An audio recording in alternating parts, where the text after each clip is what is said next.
If it's silent in dismay, it won't break this feeling down. If I conquer this my way, I'd devour, I'd surround. If it hurts you just a little, then it heals you when it's done. Disappointment is the anchor, resolution is the sun.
And thankfully, they were able to reattach all 4 of my limbs, and I was able to make it out alive. And I am very, very, very happy about that, because that could have gone way different. I mean, I've never jumped on a grenade in my life before, but that was some shit, man.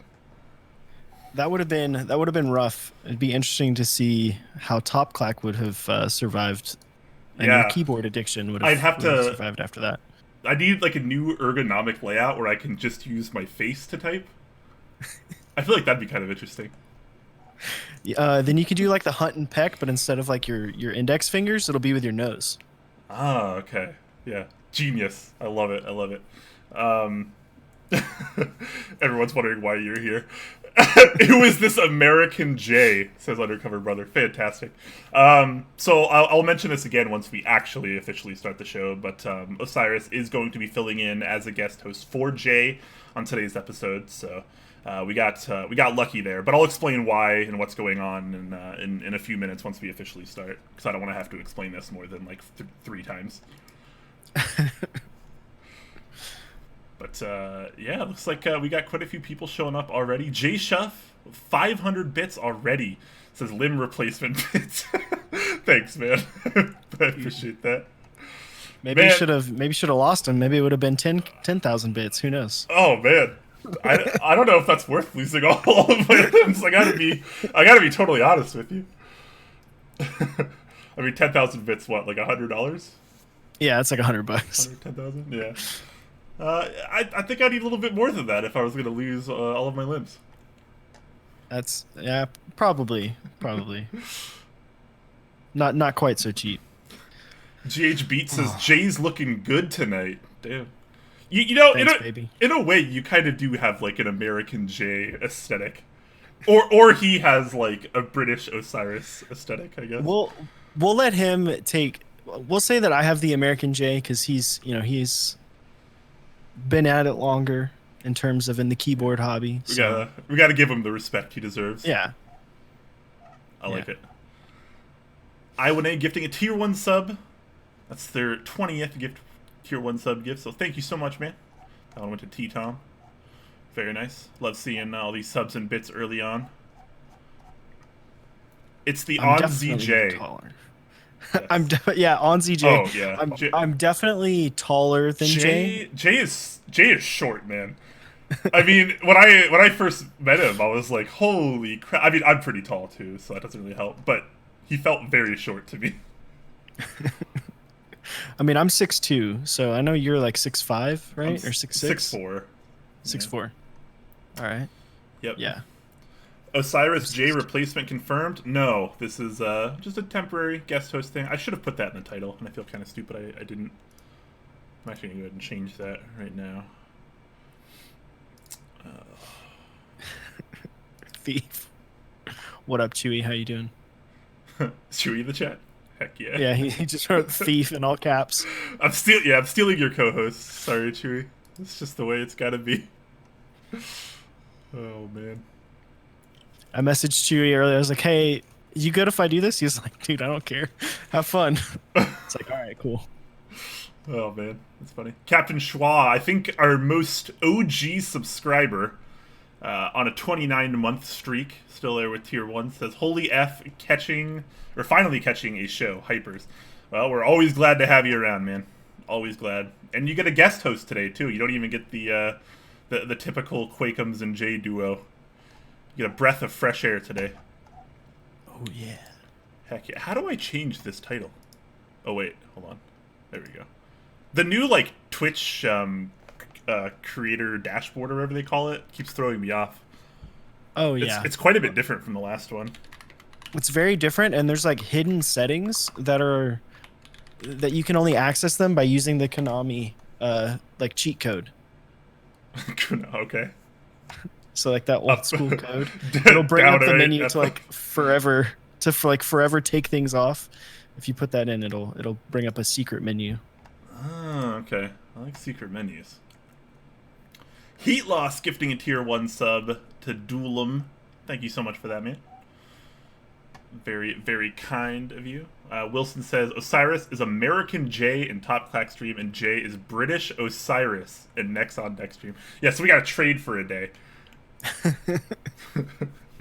I still liked the idea that someone had where like y'all just stream on our channel one day. Like if we could line it up to where it was like April Fool's Day, and Top Clack does a stream on Mex on Deck, and Mex on Deck does a stream on Top Clack, but like doesn't say anything about it, like doesn't acknowledge that it is a thing, and we just pretend to be each other. Oh my god. It'd be I like that idea. We should even take it a step further, and instead of prepping our own stuff for that event, we should prep for each other. So, like, we'll do all the normal Top Clack prep stuff, and then we'll just drop you guys in, and you guys do all the Mex on Deck prep, and then you just drop us in. And we're all completely blind here, basically. And we just try to have a successful show. That's the goal, is we just try to make it work. I'm down. Heck yes, so am I. Brez1623 subbing tier 1 6 months. Thank you so much, man. And Melodit, another OG, subbing with Twitch Prime for 21 months. You guys are about to make me cry. You guys are way too kind. Everyone's on that hype train right now, level 3. Damn, son.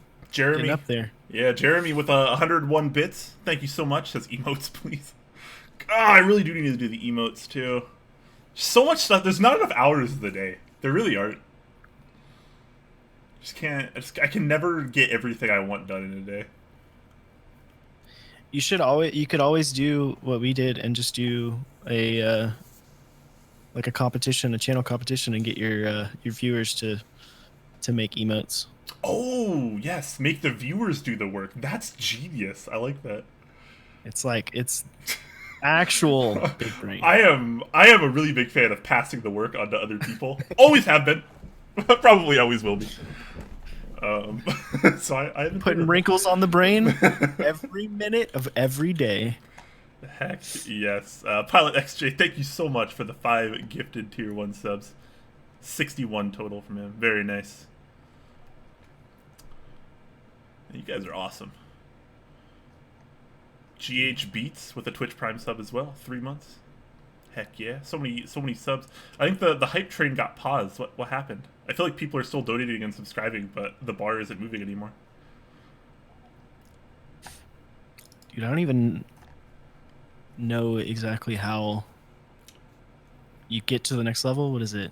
Tier 1's through 3100 bits. Dang. It's up there. I think the first time we did the hype train, when they first launched it on our first episode, we were able to make it all the way to the end. I don't remember exactly what's required for that, or if it did anything. I don't know. I don't even know if it did anything, to be totally honest with you. Mechs on deck with Chewy and Jay coming Monday. Nice. Very, very nice. I'm not sure you'd be able to get the timing right on a Monday. Yeah, I was with about to Jay, say. but... I think that would just destroy Jay's week. Yeah, I mean Jay like always works Fridays. I think he works from home a lot of the time, but he always works Fridays, and he always does this show on Friday at 2 a.m. And we don't usually finish up until 5 a.m., 5:30 a.m. his time. And then he takes a quick nap and then starts to work. I feel kind of bad, honestly. Dude, I wouldn't even nap at that point. I would just be like, all right, I'm coming home from work. I'm going to bed. Like, I'm gonna eat like a bowl of cereal. I'm gonna go to bed. I'll wake up for the stream, and then that'll be my next day. Yep. Iwane says April Fool's Day is Wednesday this year, so Mechs on Deck Day. Oh, and then obviously the following day, Thursday. We could make this work. This could be a thing. I'll tell you that. Make it happen. Make it happen. Heck yes.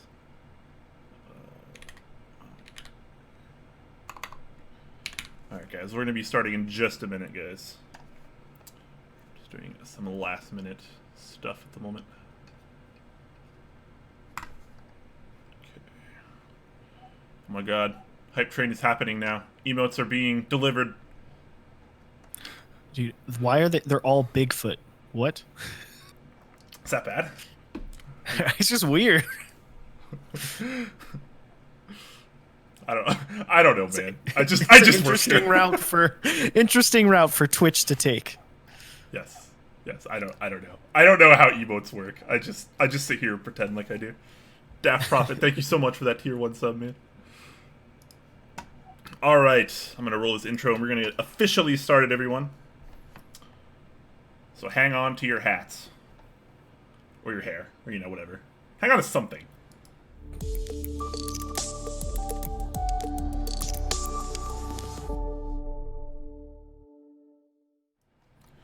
Hello everyone, and welcome to this week's episode of Top Clack. I am your host, Quakeums, joined very unusually by someone that isn't my normal co-host, Jay. This is 0siris. He is from the keyboard content studio Mechs on Deck. He is a good friend of mine. He is a fantastic person, and he should be pretty darn good for this position, which is temporary. Guys, we're not replacing Jay. Don't freak out. Relax. Or maybe I am. Who knows? You'll know in the future. I don't know. But I don't think Chewy would take too kindly to that. I think we'll bring on Chewy too. Let's be like one big happy family. It's all good. It's all good. Anyways, thank you so much for joining me, 0siris, and making it so I didn't have to go all alone. How are you doing today, man? Dude, I am doing great. Today was the last long day I have this week. Tomorrow's a short day. Get to see my parents for a bit, so that's always good. So I'm really excited. I appreciate you having me on, and glad I was able to come in and help out. And I'm excited to get into some of these topics. It's a longer news doc today, and I'm excited to talk about some key sets. Yeah, I always think that the last week in the month that it's going to be like the shortest news doc of the month, and usually it is, but today that is not the case. We have a pretty healthy news doc today, so it's not going to be a particularly short show, guys. So just wanted to put that out front and center so you guys can make adjustments if needed. But with that, we'll roll into the mail call, as is tradition. So as our guest host today, 0siris, why don't you start us out? Do you have anything epic that you got in the mail the last week? So I've got a couple things in the mail. First, I got some of these UHM WPE, as I like to call them, in pretty much everyone in the Mechs on Deck server. We call them Oompa Loompa stems. So I've got some of these here. I'm excited to put these in some switches of my own. But more importantly, what I got is, I actually built this on stream on Tuesday, is a Tengu prototype. This thing is freaking awesome. It's the curves are insane. The back is just absolutely beautiful. So if you're interested in watching that, just check out our YouTube channel. The build VOD is up, and you can see how it sounds and everything. But yeah, it's an awesome board. Yeah, Really excited about it. I was lucky enough to catch the end of that stream, and oh my god, yeah, you're right. That bottom is unbelievable. The curves on the front and the indentations in the back corners are just, it's quite something. It's really, and I said this last night. I feel like it's one of the first things that I've seen where it takes what the Alice did and it makes it like its own. Like, you know, it's turning the Alice into a layout, and it's separating itself as a actual design and not just like a copy of an Alice, right? Like, I feel like you can't categorize this as an Alice clone. Sure. Yeah. Its own thing.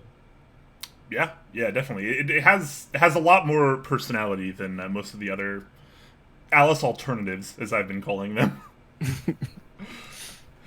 All right. So as far as what I got this week, I got a couple things as well. I'll take them out of this package so you can see. Got a little Rama packaging here. So I managed to score on the second-hand market, actually, in our Discord. I picked up some of these Rama grid caps that I've been kind of curious about. If you've never seen these before, they kind of flew a little under the radar.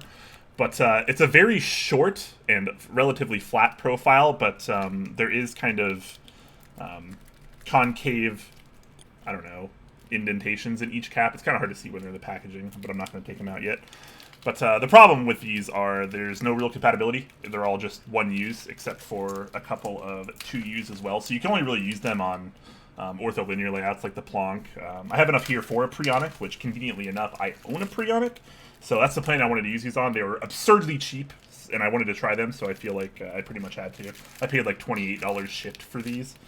So I figure that's not too bad to try out a profile, since I already have a compatible board as well. It's a really weird offering, though. Like, you'd think that if they're going to do something like that, they'd pair it with like an ortholinear board. You know? I completely agree. And actually, when he first launched them, I hit up Rama and I was like, hey, do you plan on offering like more compatibility? Because, you know, obviously all the boards that Rama does are not ortholinear, so you can't even use Rama's own keycap profile on any of his products, really. Yeah. And one of the things he said was they're definitely looking into other keycap sizes because they would like to be able to make them usable, you know, for more standard layouts going forward, which I'm very much hoping for. But yeah, I'll try those out soon. I gotta rebuild a Prionic, but I also got, after, I don't know, what has it been, 18 months of waiting? Around 18 months, I finally got my Southpaw full size. And man, this thing has been such a wait. And I don't know. It's kind of a bittersweet feeling. I still like the board, and I'm gonna build it, and I'm probably going to use it. But man, it just took so long to get to me. I don't know. It's all right though. It's a board, and I got mine with an acrylic plate. It's one of those things. I feel like when it takes that long for a board to come in, you kind of fall out of love with it. Exactly. Like, yes. Like, no matter how much you liked it before, like, I don't know, just after about a year in a group buy, you start to feel differently about the product, I feel like. And I still like it, but I'm just not nearly as hyped about it as I used to be. But regardless, I do plan on doing a build stream in the near future if you want to check out the Southpaw full size. Also, kind of fun fact, and I brought this up when I was in Keybraided as a guest last Friday. But what's kind of interesting is that if you had to guess what color this is, what would you say? Ooh. In chat, you Silver. can chime in as well. Like, what does this look like to you guys? Silver, right? Is that what it looks like to you? silver. This is gray. This is the gray that was offered in the group buy. That is the lightest gray I've seen offered. Yes, on keyboard. and I have numerous other gray and silver custom keyboards, and I will tell you right now that this is lighter than some of my silver keyboards. And it's obviously much, much, much lighter than all of my gray boards. So I thought that was kind of interesting as well. Not that I really care. I mean, gray, silver, black. To me, they're kind of all the same. in terms of keyboards, because they all just kind of have that neutral approach that matches with a lot of key sets. Yeah, most people in chat thought it was silver as well. So, yeah, it's weird, man. It's about the lightest gray that you could possibly get, I'll tell you that. But I mean, I guess that's kind of what silver is, right? A super light gray. I'm surprised at how many people are saying blue gray, because I didn't get that feel at all. Oh yeah, people thinking blue gray, huh? Interesting. Maybe like a squirrel gray. Really? People see blue there? I wonder if that's just like a weird like camera thing, or maybe it's reflecting off something else. Because I'm using like a blue desk mat right now. I don't know. Yeah, definitely no blue in here as far as I'm concerned. Anyways, people still joining chat, wondering where Jay is. We don't have Jay today, guys. Jay is I guess I never actually did explain it. Jay is away right now. He was at a funeral today. I don't have many details. I think it might have been for a friend of his or something. Again, I don't know the details, but he was planning on being back in time for the show, but that didn't work out because, you know, real life happens sometimes and you never know what's going to go down. So he's going to be away for this episode, but thankfully we have Mex on Deck host 0siris with us today, and he's gonna do a good job because he is an awesome person. So you guys will have to deal with it, but it's going to be worth it because 0siris is awesome too. He's almost as awesome as Jay. He's like 97% of the way there. Dude, I'm definitely not as smart as Jay. Jay's he knows how to design things. I'm just like, yeah, this looks cool. I always feel really stupid when I talk to Jay. I'm like, why are you so much smarter than I am? Like, I have to measure caps. Like, I have to measure caps with other caps to make sure that they are like the right size, because I can't discern how if a 2.75 is actually 2.75. My brain is smooth. All right. Heck yes, man. I totally can relate.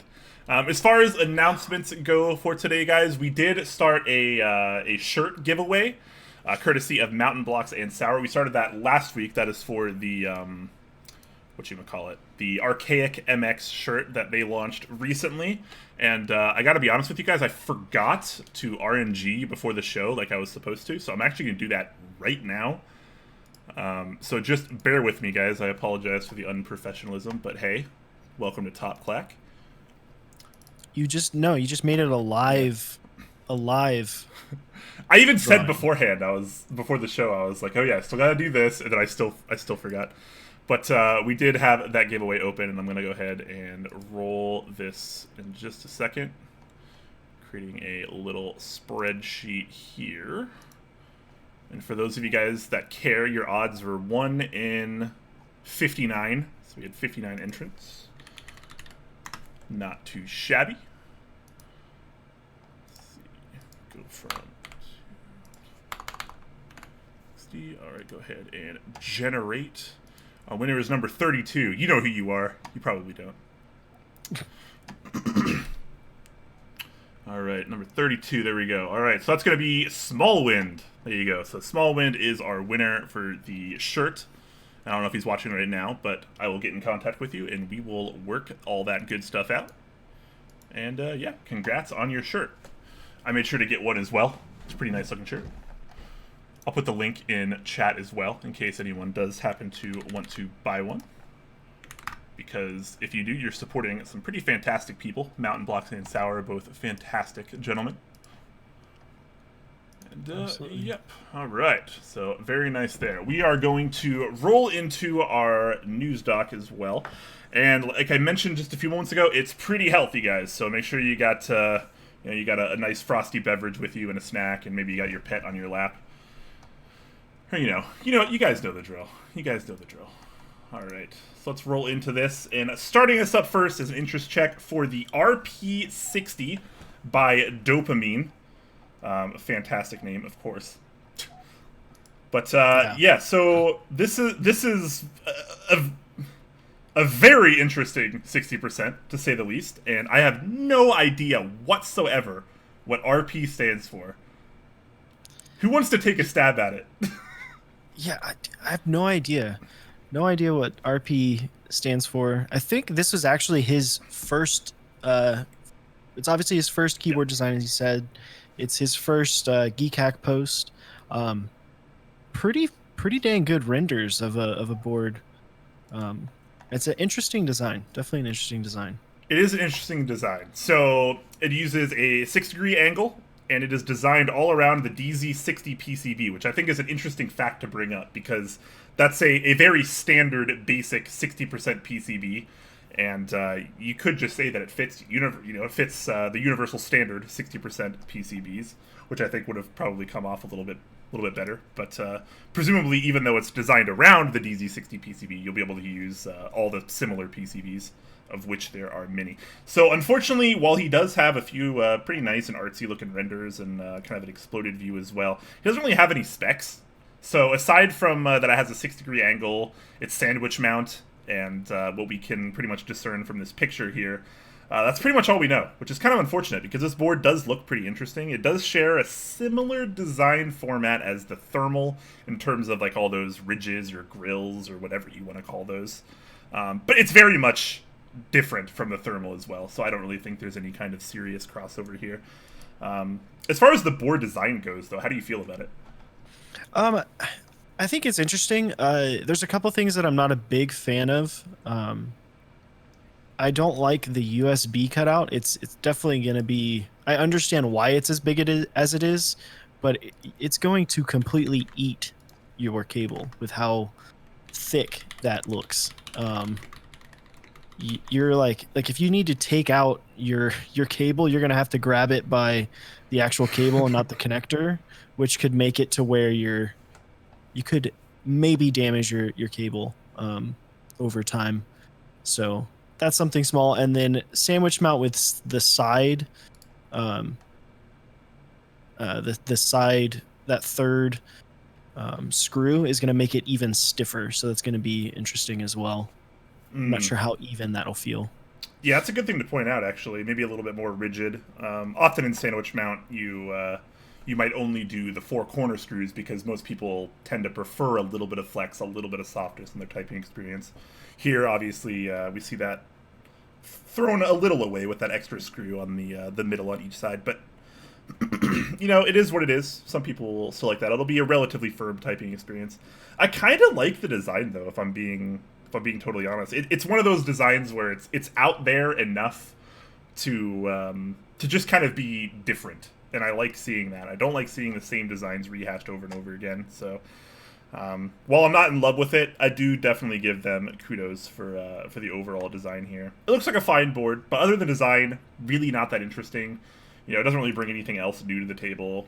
Still standard sandwich mount, seamless design, brass weight, looks like brass plate by the looks of it as well. But it looks fun. But it doesn't look as interesting as the thermal. No, definitely not. It's not like innovating past just maybe having a unique design. Yeah. Totally agree. Also, tell us what the heck RP stands for. Like, come on. Seriously? What is RP supposed to stand for here? There's just like no information. I am really sad. Yeah. Rage Pepe. Rage Pepe. Okay. Yeah, chat. What do you guys think? What do you guys think RP is? Role playing, ripped product, real pricey. Ribbed product's my favorite. That's a pretty good one. Ribbed product. Okay. Ribbed for pleasure. Okay. Real Prada. All right, you guys are getting a little silly now. Ridged pineapple. I like that one quite a bit. Whoa. But speaking of those ridges, like real pricey brought a thought to my head. Because of those ridges like that, that's going to be somewhat expensive to machine like that. Yeah, definitely. They're not even all the way through the board. So like they come in, the top of the cutout and the bottom of the cutout are both curved. So yeah. That's a pretty interesting cut. So I don't know. We'll have to wait and get some more information on this. Maybe they'll go to group buy. Maybe it won't be $600. We'll see. But yeah, would love to learn some more specs on this one, but we'll have to wait. Something we do have a lot more specs on, though, is the next topic, which is the group buy for the Godspeed 75. And because there is actually no Geek Hack group by listing up at the moment. I think it's still pending. I'm just gonna go to the key company's page here.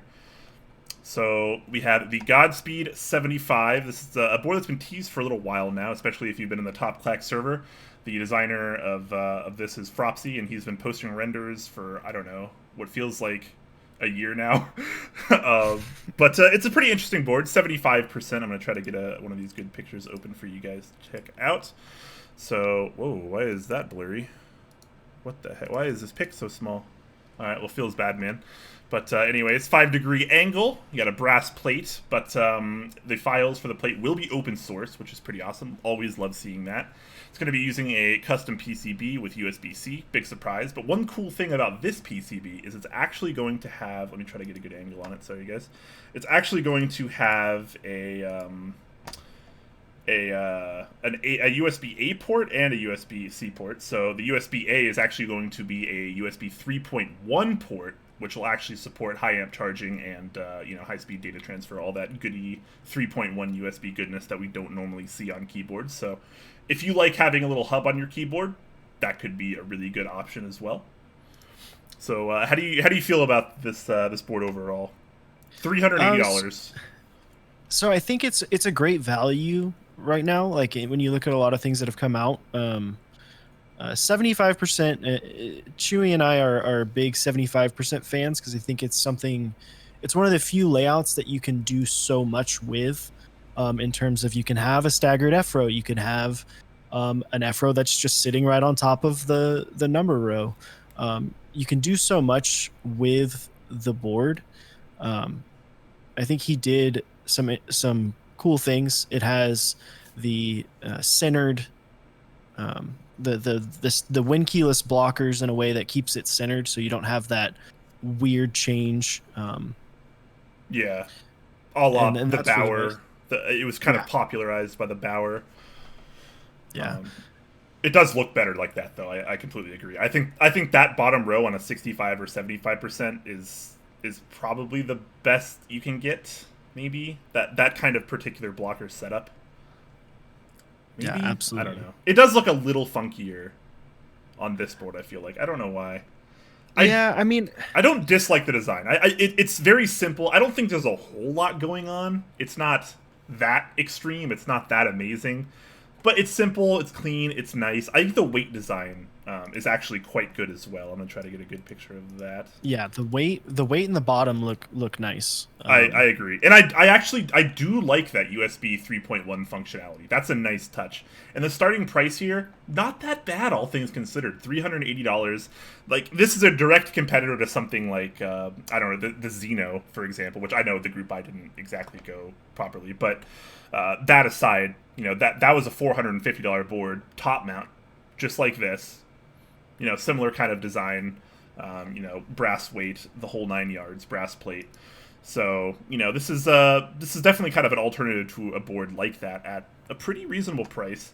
You get pretty minimal layout options, but I mean, honestly, how much layout option do you really need on a 75%? I think you get pretty much everything you need. You can have split backspace, stepped or unstepped caps lock, and you have a couple different bottom row options as well. So whether you want 6.25 EU spacebar or 7 EU spacebar, you definitely have a couple options there. So I don't know. I'm not in love with this board, but I think this is going to be a good group buy just based on the overall specs of the board and the price. I think this is going to be pretty decent. Yeah, absolutely. I agree. Personally, I'm not the biggest fan of. I prefer the standard F row on 75%. But I do like this design overall, and I know Chewy is actually very excited about this. He's begging for one, so he's big on the Godspeed 75. Nice, yeah. It's certainly not a bad design. Definitely look forward to seeing how this does in group buy. One thing I do like a lot, which is I happen to like a lot of stupid gimmicks, and I do think this is kind of silly. The names of the colors, but this kind of stuff gets me every time. So you have the Godspeed edition, which is the white, which I'm assuming is powder coated. I don't actually know. But then there's also the Zoom edition, which is the black and blue variety. And then there's the Velocity edition, which is a frosted polycarbonate and nickel finish on the weight. And while I don't really like this board in polycarbonate per se, I do like the polycarbonate with the nickel effect on the brass pieces. I think that looks so clean. Yeah, dude, it looks awesome. And these renders, those polycarb renders look insane. Shout outs to Metallic Charles. Yeah. Those are nuts. Oh, is he the one that did these? Nice. Yeah, especially the ones on the honeycomb. Those are nuts. They almost look real. Yeah, these are. I'm trying to like open them because for whatever reason these pictures are kind of small. Just kind of a bummer. I wish there was a Geekhack thread with better pictures. But such is life. So bam, there it is. Open now, guys. If you've been waiting for the Godspeed 75, $380. Group buy closes on the 21st of February, so you got about 3 weeks left to get on it if this is up your alley. All right, next up, we have another group buy, actually. This is for the console 60%, and a lot of you have probably never heard of this or never seen it, but this one kind of flew a little bit under the radar. So this is basically a acrylic layered 60% board. We've seen this kind of style before. However, similar to the recent Perry 60 V2, which is by Slippery Pete, this is the same kind of vein of keyboard where they're trying to go for a very low-cost 60% housing that also features gasket mount in some way. So the Perry 60 V2 kind of had a rubber band system that went around the plate, and it actually worked relatively well. I did a build stream of one not that long ago. You can check that out on the YouTube channel. But this is kind of the same style. So they went for that kind of near $100 price point, layered acrylic, sandwich mount. This one has a palm plate, which I thought is actually pretty interesting. But the styling here is meant to be like a PlayStation 2, which I thought was kind of interesting. So I was a big PlayStation 2 fan growing up. That was one of my weapons of choice as far as consoles went. So I kind of appreciate where they're going with this. I'm not absolutely in love with the design. I actually do prefer the look of the Perry 60 V2. But this is pretty playful as well. And the price, hard to argue with. Yeah, it's a pretty crazy. It's crazy low price. Good options at the price. A lot of times when you get something that's this low, it's like you don't have the option of Win Keyless or HHKB, so that's awesome. Yeah, here you do have your choice between HHKB, Win Keyless, or no blockers at all. Always good to see that. I do think it's very interesting that it comes with the option of a brass plate. I feel like that kind of like yeah. Like, I mean, it does cost you an additional $40, which I mean, I guess as far as brass plates go, maybe not that much. Yeah. But that is certainly kind of interesting. Have you ever seen a layered acrylic board with a brass plate in your life? Has that ever happened before? Well, the quasi boards from Clavier. Okay. Those have either copper or brass, and those are acrylic. So, yeah. But Clavier's in chat too. Yeah. Okay. Cool. I've never really seen the brass acrylic combo, but I kind of like it. So this kind of product is really what I like to see in the community because it brings like those what we expect as more expensive technologies like gasket mount, isolation mount, whatever you want to call it, and it kind of brings them into that super low end to where people can actually try them. So in the same vein, I really like the Perry 60 V2 for that reason, and this one seems pretty nice as well. This one a little bit more expensive than the Perry 60 V2, but you actually get a little bit more for your money here. So unlike the Perry 60 V2, this one comes with bump-ons, including larger ones for the back in case you want angle, which I appreciate a lot because the Perry 60 V2 didn't, so I had to order some bump-ons separately. Obviously, they're very cheap. They're not exactly hard to find or install, but it's kind of nice to have those with the kit right off the bat. So this one also comes with all the hardware you need. It comes with the foam gasket strips. It comes with your palm plate. It comes with all the bump-ons, all the screws, the inserts, etc. So I don't know. This looks pretty successful to me. I mean, it might not look very exciting to a lot of people that are used to, you know, all your $300, $400, $500, $600 boards, but in its own way, this is a really cool product. Yeah, if you grew up with the PlayStation, like a PlayStation 2, and that was like your jam and you were all about it. It's definitely interesting. Not something that like 100% interests me. I think if I was to get something in this price range, I would need it would be something like a tester board, and I would get like maybe something like a tofu instead. But that's just me personally. I think Sure. can definitely see the market for something like this, especially if you really just want to try out gaskets and not commit to like a $300+ Exactly. group buy. Yeah. I mean, the idea that I like behind this is that it's like, how cheap can you go without really sacrificing overall typing experience? And like, that's a game that I like playing in the community.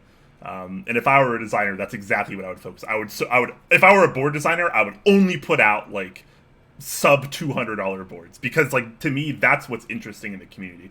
Anyone can design, you know, a $6,000-7,000 board, or, you know, $600,000-700,000 board, whatever, and like make it really cool and give it all these parts and features and stuff, like all this design. Anyone can do that, because when it's a cost no object product, like who cares? Like, you know, it's meant to be outrageously expensive. It's meant to spare no expense. But when you can get those kind of experiences, that level of typing, on something that's like, you know, $100 or $200, it's way more interesting, because then you start to wonder, you know, why does everyone need all these $700 keyboards or whatever? Yeah. I mean, well, that's what starts to put in your brain. Like, you also can learn to appreciate certain things about those higher end boards, because you get to see the things that maybe are a little bit more nuanced about them, um, and what they're able to do with that additional expense, that additional income from the board. So yeah, I definitely agree with that. Yeah, and certainly. And I mentioned this about the Perry 60 V2 as well. I mean, the typing experience on something like this, actually not that bad. I mean, it might not be quite as elegant as a lot of the, maybe the more premium, higher end gasket mount or isolation mount boards, but I mean, even at like, you know, an 80% experience or 85% experience at, you know, 1/4 of the cost, that's pretty good value when you start to do the math.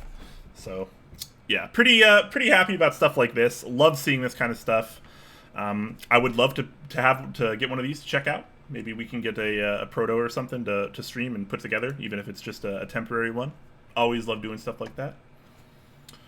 But yeah, all right, good stuff. All right, well, let's move away from keyboard kits and over to some key sets. And boy, this is going to take a while, because there are a lot of key sets going on this week. I think I even left out a couple. A few of them are like very similar, just like shifted colors. Yes, we'll get to that point later. Anyways, let's start out with the interest check for GMK Deep Navy, and this is a pretty interesting set. There's no real theme behind it, as he does point out. And while I do greatly appreciate themes, and I always love seeing them, if you just say, hey, I don't have a theme, I just like these colors, I'm totally cool with that as well, because can't really argue with that. So he likes Deep Navy, and that's exactly what you get here. It's a very kind of monochrome-esque set, just with that Deep Navy and the white, which I think is WS1 if I recall. Yes. So you can't really argue with it. It's a two-tone set, and either you like the colors or you don't. I happen to really like the Deep Navy color. How do you feel about it? Yeah, I mean, it's a set you can't really like argue with. It's WS1 and Navy. Like, there's only two things that I want to see out of this. I wish I'm as we talk more with keycap designers and about that process. We always hear that you don't want to go with Pantones, you want to go RAL. So maybe they go RAL. The Navy Pantone could obviously be matched. It's a Navy, but maybe go RAL. And I want to see more renders on different color boards that are not Navy. That's true. It makes it hard to judge the color. Yeah, it's weird. I mean, there's obviously multiple schools of thought on it. I remember, like, we've kind of gone through phases in the community where it was, for a while, it was like you had to match the key set with like the case color or whatever.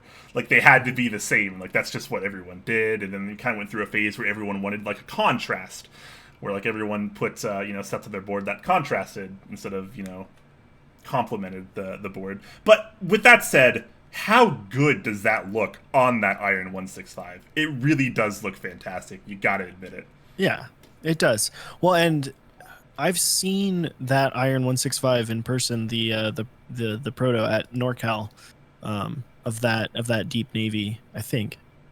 Yeah, I'm pretty sure. There was like 5 of them, but it yeah, on those renders it's hard to see. For me, it's like kind of hard to see where the caps end and where the board starts. It's such a perfect fit. It is an oddly perfect fit. I wonder exactly how this would look in person, actually, if it would be that kind of seamless of a transition between the case and the caps, because it's almost awkward in a way. Yeah. Regardless, I do happen to absolutely love the color, but as far as the color goes, you know, either you love it or you don't. Let's check out the base kit. Obviously, this is still an early IC, so nothing is finalized here, but their proposed initial base kit actually not that bad, but there's some interesting things going on here.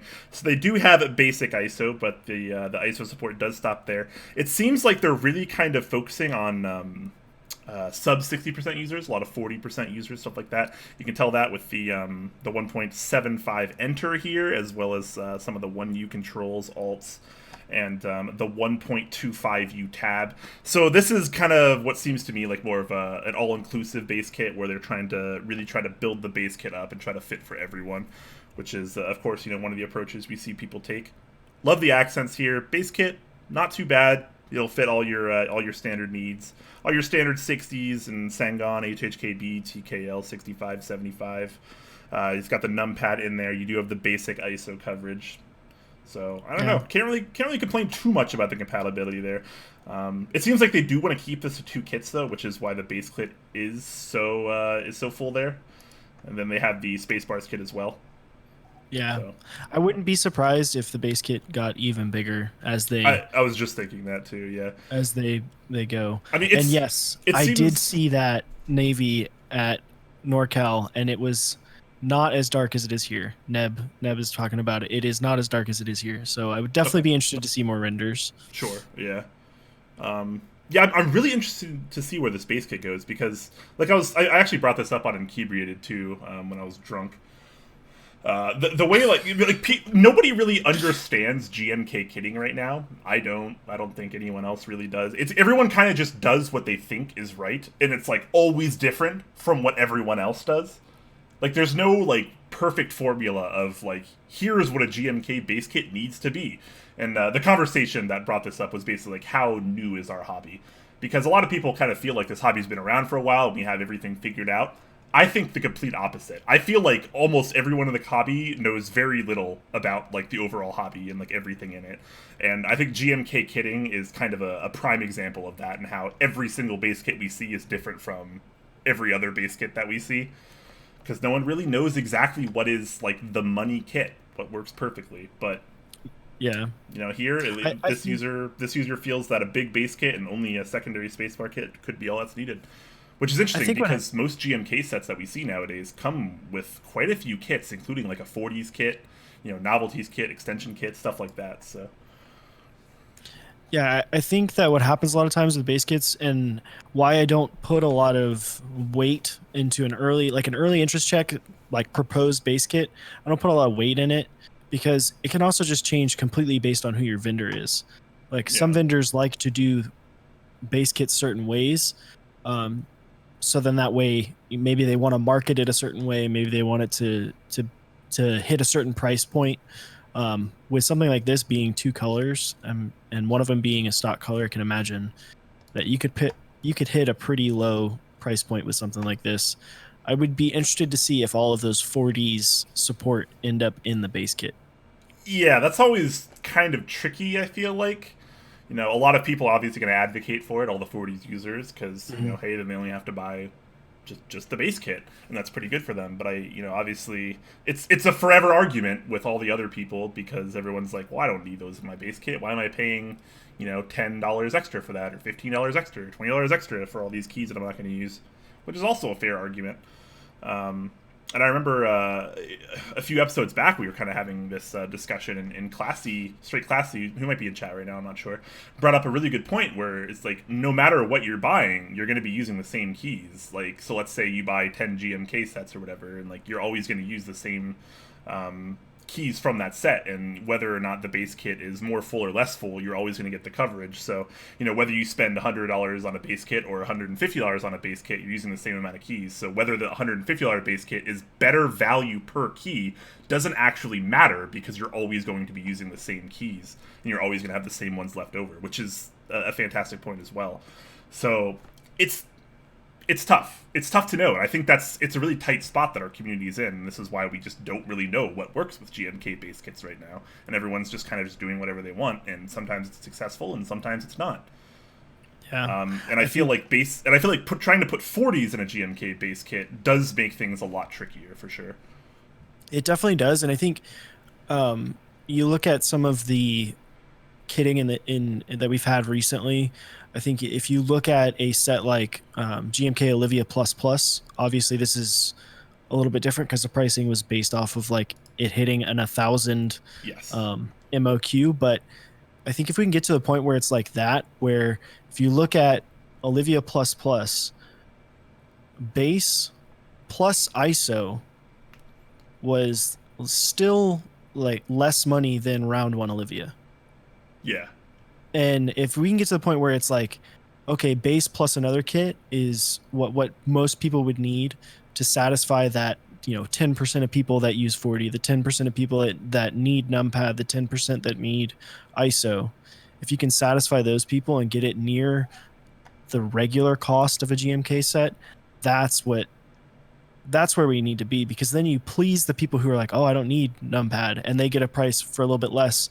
But then those people who need those other kits aren't getting screwed over and having to pay tons more for these sets in order to get the compatibility that they need. Yeah, exactly. So I don't know. It's always interesting to see. I guess we'll have to wait and find out where they do take the base kit in particular here, because it could be pretty awesome. It really could. We'll just have to wait and see on the price. I mean, we're kind of in an era right now where, you know, anything beyond like $130 for a GMK base set is starting to look a little expensive with so many like $100 to $120 sets.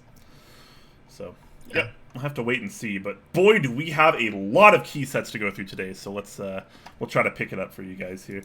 Next up is an interest check for GMK Bleached, which I thought was a pretty interesting name, and this is effectively just another black on white set, but unlike pretty much all the other black on white sets, this one actually uses WS2, which is a stock GMK color, and if I'm not mistaken, correct me if I'm wrong, happens to be the brightest white that GMK offers. So this is going to be a very, very bright set, and the black is the standard black that we see used a lot for GMK, which is just CR, same as on GMK One on Black, and same as GMK Minimal, if I'm not mistaken. So very similar colorways, but you're going to get a very bright white here.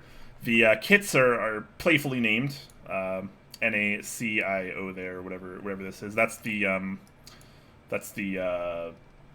chemical compound or whatever for bleach, whatever it's called.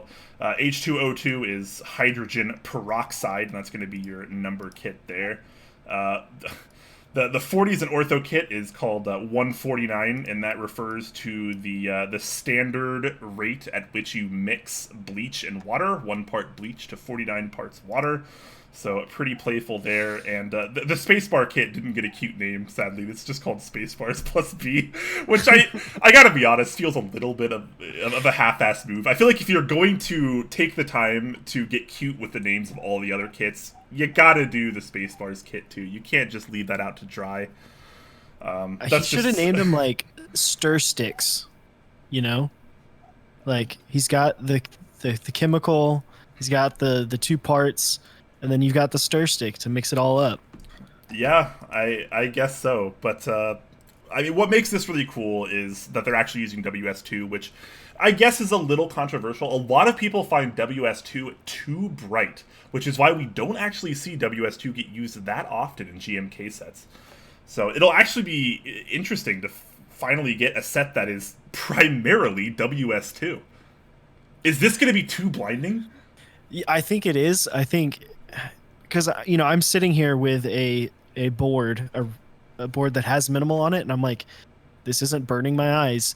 WS2, if WS1 is a piece of paper, WS2 is a fluorescent piece of paper. Like when you are out at night and like maybe you're at the airport and it's nighttime and something hits that airport controller with the like reflective strips on his shirt, that's WS2. Like it's gonna be very bright. That's an over exaggeration a little bit, but it will be so bright.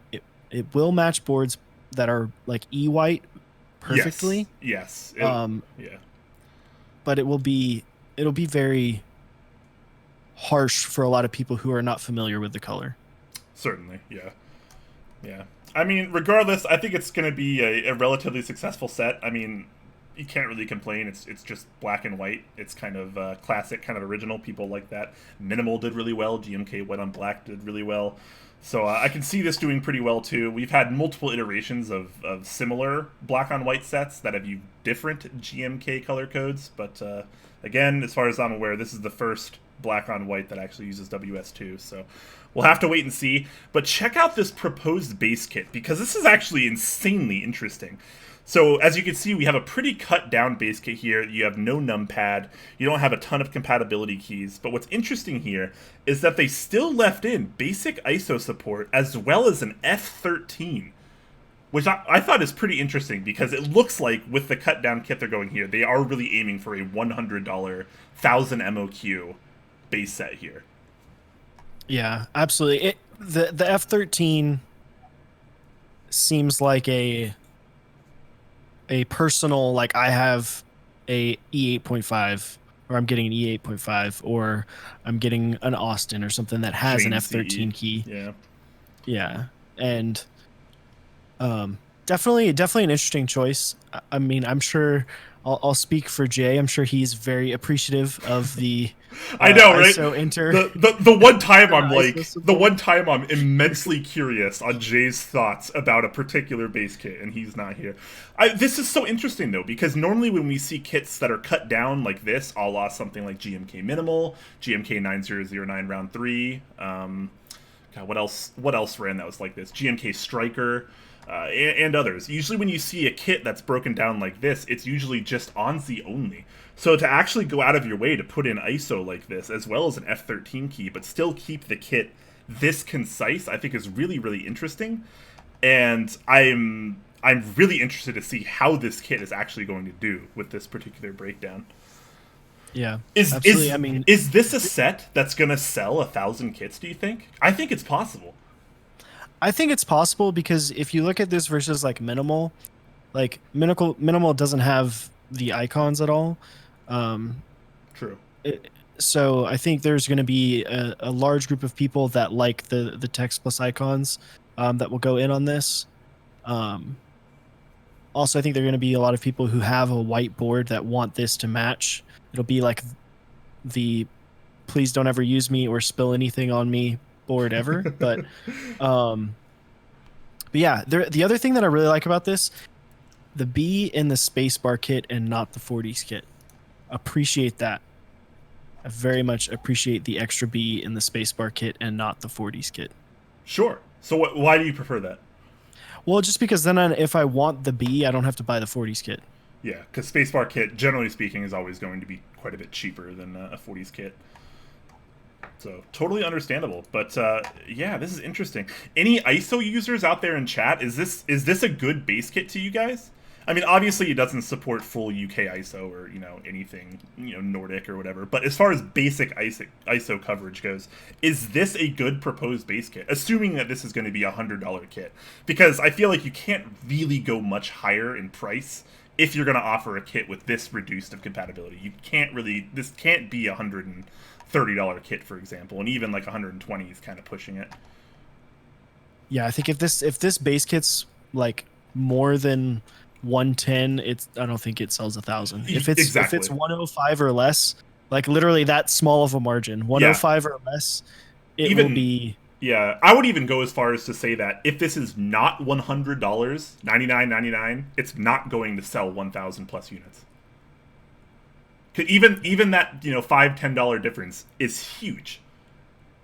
At $100, this seems like pretty good value to me. At like $110, it really starts to kind of fall off. Yeah, absolutely, and it depends on the prices of the other kits as well. If numpad's like pretty reasonable, 40s is pretty reasonable, I think it'll also get a lot of support from those communities as well. Yeah, certainly.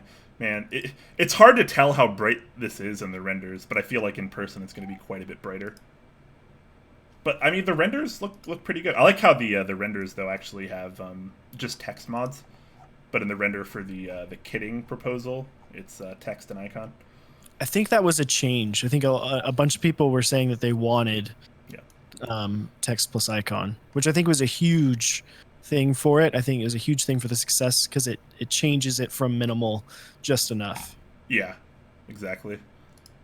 Absolutely. So obviously this is potentially coming soon, guys. So if you've been waiting for a black on white set that may or may not blind you, this could be it. Color me interested. All right, moving on. We have an interest check for PBT Delftware. It's a word I've never said out loud in my life. And this is a pretty interesting set. So here's kind of a reference picture. As you can kind of see, there's a lot of blue and white kind of going on. So he's going for a very particular aesthetic. And he's going for a PBT, obviously. We don't really know which manufacturer he's going with. It could be EnjoyPBT. Could be something like Infinikey. Don't really know. But effectively, this is a blue on white PBT set. And man, this is a pretty interesting base kit as well. So one thing he does mention in the thread, he's really trying to keep the cost of the base kit low, but the compatibility high. So to me, that kind of really does enforce the Infinikey kind of approach, which does have massive base kits, and the price per key is quite low. So we might see something broken down there. But this is a really interesting proposed base kit. It really does have pretty much anything that you need except for a numpad. Yeah, that's weird. To me, that's weird. You basically have an extra spacebar pack in here. You got lots of space-bars. You do have basic ISO coverage. You have the Alice B. You have some 40 support. You have a 1U tab. When you enter, you have a couple blanks. You have actually, now that I'm looking at it, you can support a Plonk or Prionic pretty easily with this base kit, which is kind of interesting. Yeah, it's strange that it supports 40 and Alice, but not full size.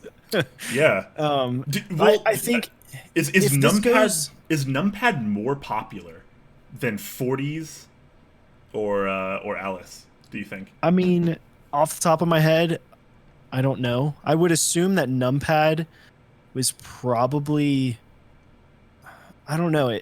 It's probably more popular because if you think about it, right? Like one of the big ploys to GMK sets and is that it's a similar profile to what you can get on a big name board. If you have like a Ducky full size board, you can grab a GMK set and customize your board, right? I think there's a large amount of people that maybe have a board that's not an actual custom that are purchasing these sets. And I honestly, I don't think that this set will make it to group buy without having the numpad in it, especially if it goes Infinikey.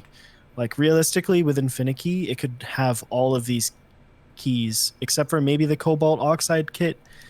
I think it could even include that and still be reasonably priced. Like the demonic, the PBT demonic set that they did a couple months ago was like an insane compatibility and was still very, very reasonably priced. Yeah, you got pretty much every key that you could possibly want for compatibility, and the set was like $90.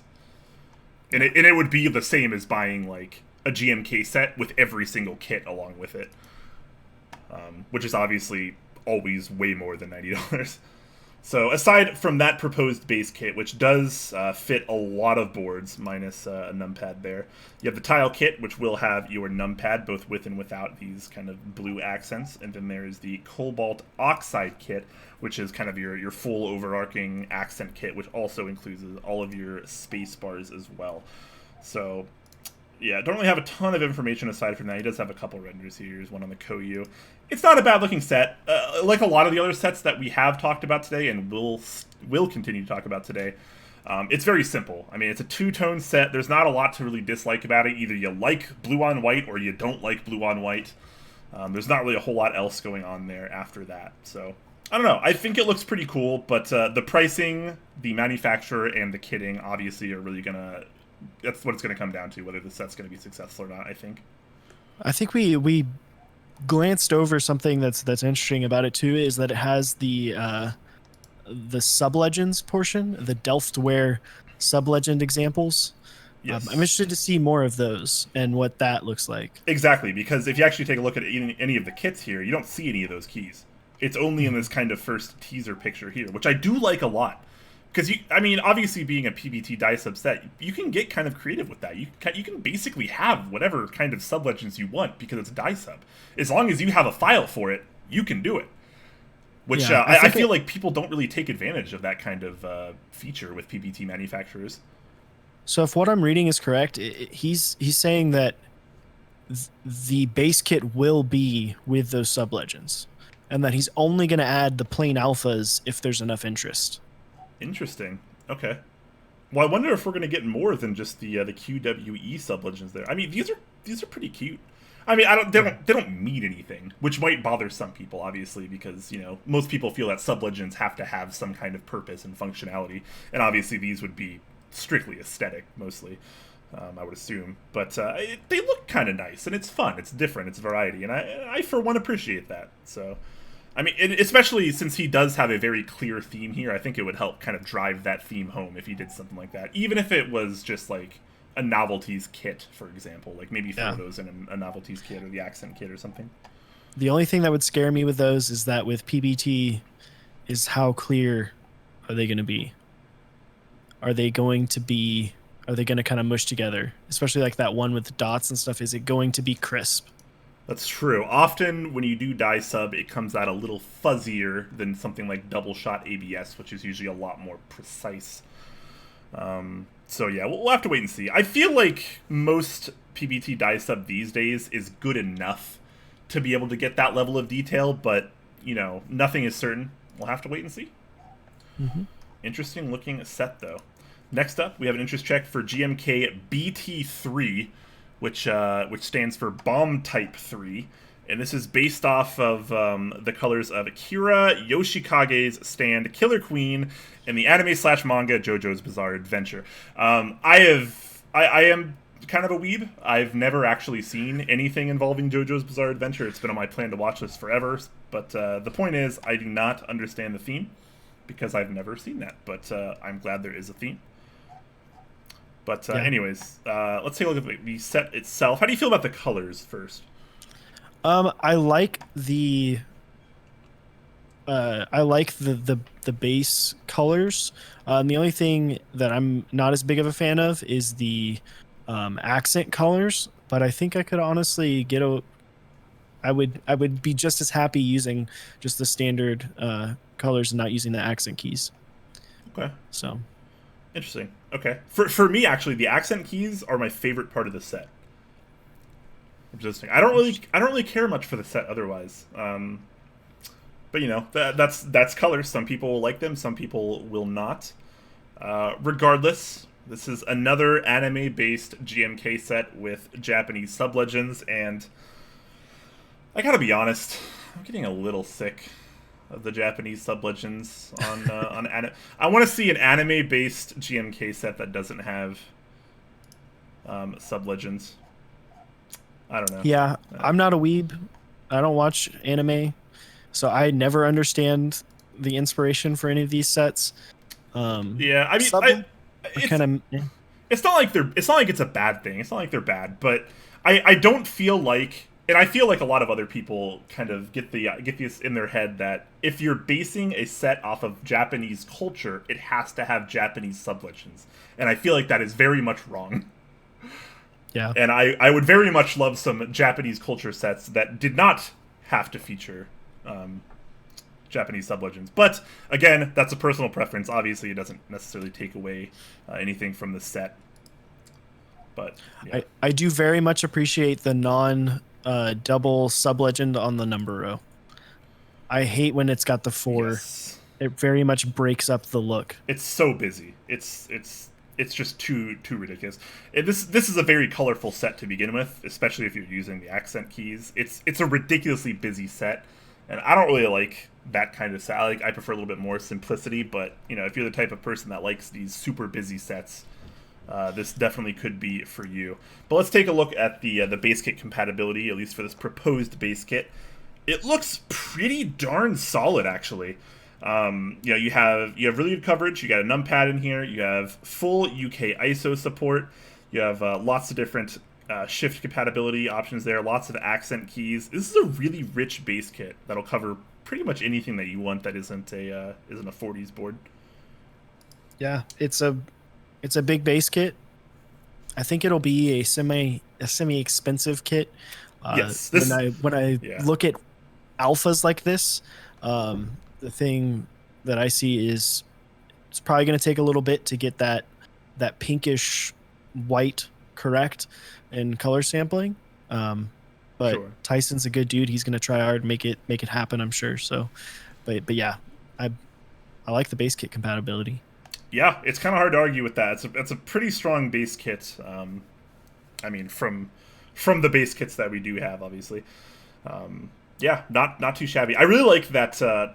So Tyson, obviously the designer of this set, I like that he kind of fell in love with the anime and this color scheme while he was watching the show, while he was working on his previous set, GMK Ashes. I like that while he was designing a GMK set, he came up with another GMK set based on what he was doing in his downtime while designing Ashes. I think that's kind of that's pretty interesting. But yeah, Tyson, pretty good dude. It's not a bad colorway. I can definitely appreciate it. Base kit looking pretty nice. We don't really have a ton of other kits right here. They're still kind of in the works, but there are other kits in case anybody was wondering. So looks like you have your pretty standard array of 40s novelties, spacebar, stuff like that. And which I think is kind of interesting, a potential katakana alpha support kit or Latin alphas kit. So I wonder if by that he means that he could be putting in a kit that will have no sublegends, which could be pretty cool, because that would that would take away my complaint, or my primary complaint for the set at least. So yeah, if you're a fan of JoJo's Bizarre Adventure, this could totally be for you. Not gonna lie, never even heard of it until I saw this. It's a pretty popular anime. I saw this set. I've just I haven't seen it yet. I've watched a lot of anime, but not this one. All right, moving along in our storm of GMK interest checks. Next up, we have GMK. Is it? I don't actually know this theme. I don't know if it's KOTE or KOTE. I'm just gonna say KOTE until someone corrects me, or just don't and make me feel stupid. But this is a GMK set by Dale Snail, and we don't really have any real renders. I'm gonna say it does have a couple pretty basic ones here, but we don't really have a whole lot to go on. But here is the proposed colorway, and I don't really know what to think about this, I gotta be honest. But I kind of like his reference image here, which is kind of just all these kind of drab, earthy tones of the guns that are, probably Cerakoted or whatever. So yeah. I don't know. How do you feel about this, both theme and colorway? So, I mean, I don't necessarily. I mean, I like the theme, I guess. I don't know. It's just it's not really a theme necessarily to me. It's like it's just based off colors that he likes from a gun that he saw. So I don't know. I don't want to like bash on someone for not putting like actual renders. To me, it's just it obviously needs more work. He says in here that it's in progress. This is an interest check that is under construction. Very early, yeah. I mean, as you can tell, there's not very much going on here. in terms of Yeah, renders. yeah. I like N9. Those Pantones look like it could work. I think this colorway could work together. I just want to see actual renders. Yeah, this is just another simple case of we got to be able to see more of the set. But yeah, he does a good job explaining the inspiration behind it as well, if anyone feels like they want to give that a read. But yeah, we got to have more renders. Today's day and age, you pretty much can't put out an IC without a handful of legit renders. There's very little excuse now, which he tried to do here, but it's too hard to tell. This kind of feels like keycaprenders.com sort of stuff, where the keycaps kind of almost look metallic in a way, which he might be going for, but obviously GMK can't replicate that, so it is what it is. But on guns, obviously they're somewhat shiny in a way. So I don't know. We'll have to wait and see. I feel like this theme isn't really going to translate to a key set very well, but maybe I think it's going to be hard to market the theme. That's the thing. Yes, I completely Your theme, agree. as much as your set, your theme also has to be marketable and it has to connect with people. I understand there are a lot of people in the hobby that do love firearms and love guns. I'm from Texas. You can't live in Texas and not have a little bit of appreciation for firearms. But I think it's gonna be hard to make work for some people. Some people may not be able to get over the gun aspect of it. Sure, yeah. With that said, I do like the theme that he's going for here, and I do think it's going to be difficult to translate, but it could be really successful. I feel like there is potential here, but I feel like it's going to be very high risk, high reward. This could kind of go really, really well or really poorly, I feel. Yeah. I mean, whenever you try to take a metallic color and turn it into a plastic, it's very difficult. Just ask Dixie about modern Dolch, the red. Yep, absolutely. So we'll have to wait and see. Hopefully, get some more renders. Apparently, they're brewing and should be up soonish. So we'll check this out once it gets to the group buy phase. Next up, this is this is going to be the start of a theme that you guys might be seeing here. But this is the interest check for GMK Classic Red. Once again, this is another one of those sets that's kind of hard to hate. Either you like red or you don't like red, and there's not really a whole lot in between there. But hey, if you like red, this could be totally for you. Proposed base kit doesn't look that bad. You have full UK ISO in there. You got numpad in there, HHKB, Sangon. You got a little bit of 40 support, just a little bit, but it's not too bad overall. This is kind of a standard but full featured GMK base kit that would go alongside, let's say, a Spacebar's kit here, which he does have. That does have the Alice B in there for you, 0siris. And yeah, I mean, I'd like to ask you how you feel about this, but it doesn't matter because either you like red or you don't. Yeah, it's red or not. It's red. It's just enough 40s support to piss them off that it doesn't actually support 40s. So yeah, we'll see. It's kind of interesting because there isn't really a ton of 40 support in the base, obviously, but they don't have a 40s kit proposed at all here. So apparently just leaving 40s users high and dry on this set entirely, which is kind of interesting because most GMK sets either at least have a 40s kit, a 40s child kit, or they at least attempt to make 40s in the base kit as well. So I don't know. I like the set. I think the proposed base kit's fine, but I would certainly think about maybe adding a child kit for 40s, just because a set like this should sell fairly well because it's just so neutral and so basic that it's going to be, kind of like in the same vein as black on white or minimal or something. It's just going to sell a lot of units because it's so simple and neutral. Yeah. I mean, this is getting into the classic stage of the night. Yeah, absolutely. Shout out to Faza, who just subbed at tier 1. Thank you so much, as well as Oni Grundy, who resubbed for 15 months. So thank you guys very much. And just because I missed it earlier, Japanese Horror Writer tuned in with his classic signature 1,000-bit donation. So thank you so much if you're still watching. Always greatly appreciate it. All right, guys. So there you go. There's GMK Classic Red. I'd be really surprised if this doesn't run. But let's get a little bit more into this same theme here. So if maybe red's not your color, how do you feel about GMK Classic Pink? 0siris, I feel like we're on kind of a classic kick right now. This is another interest Classics, check. dude. Yep. Of the three, I feel like this might have the least chance of actually happening. Which is kind of a bummer because out of the three, this one, the one we just covered, and the one we're about to cover, I actually like this one the most. I really like the idea of just like a simple kind of monochrome light pink set.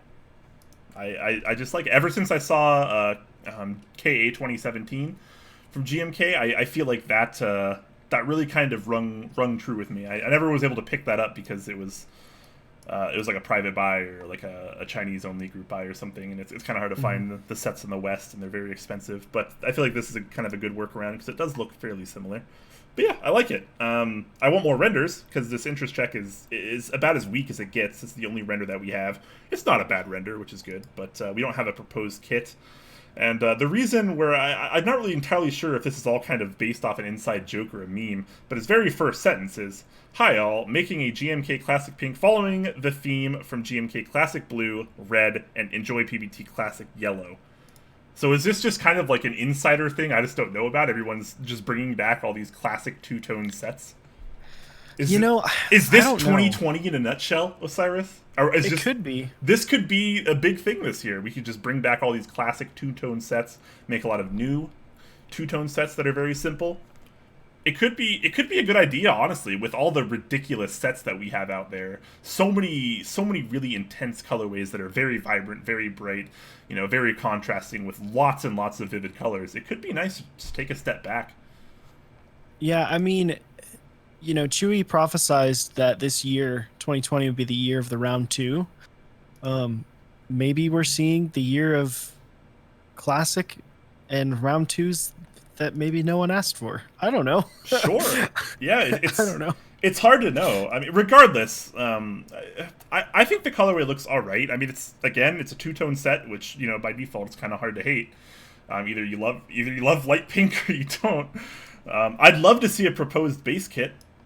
That'd be kind of nice. And maybe the only vendor we have lined up so far is Daily Clack in Australia. But with the limited information we have, I'm behind on this. I like this. Yeah, but meh. I don't like pink, so all right. Well, I'd buy it for my boss for Christmas. She would love it, but other than that, nah. All right. Well, there you go. We'll have to wait and see how this goes.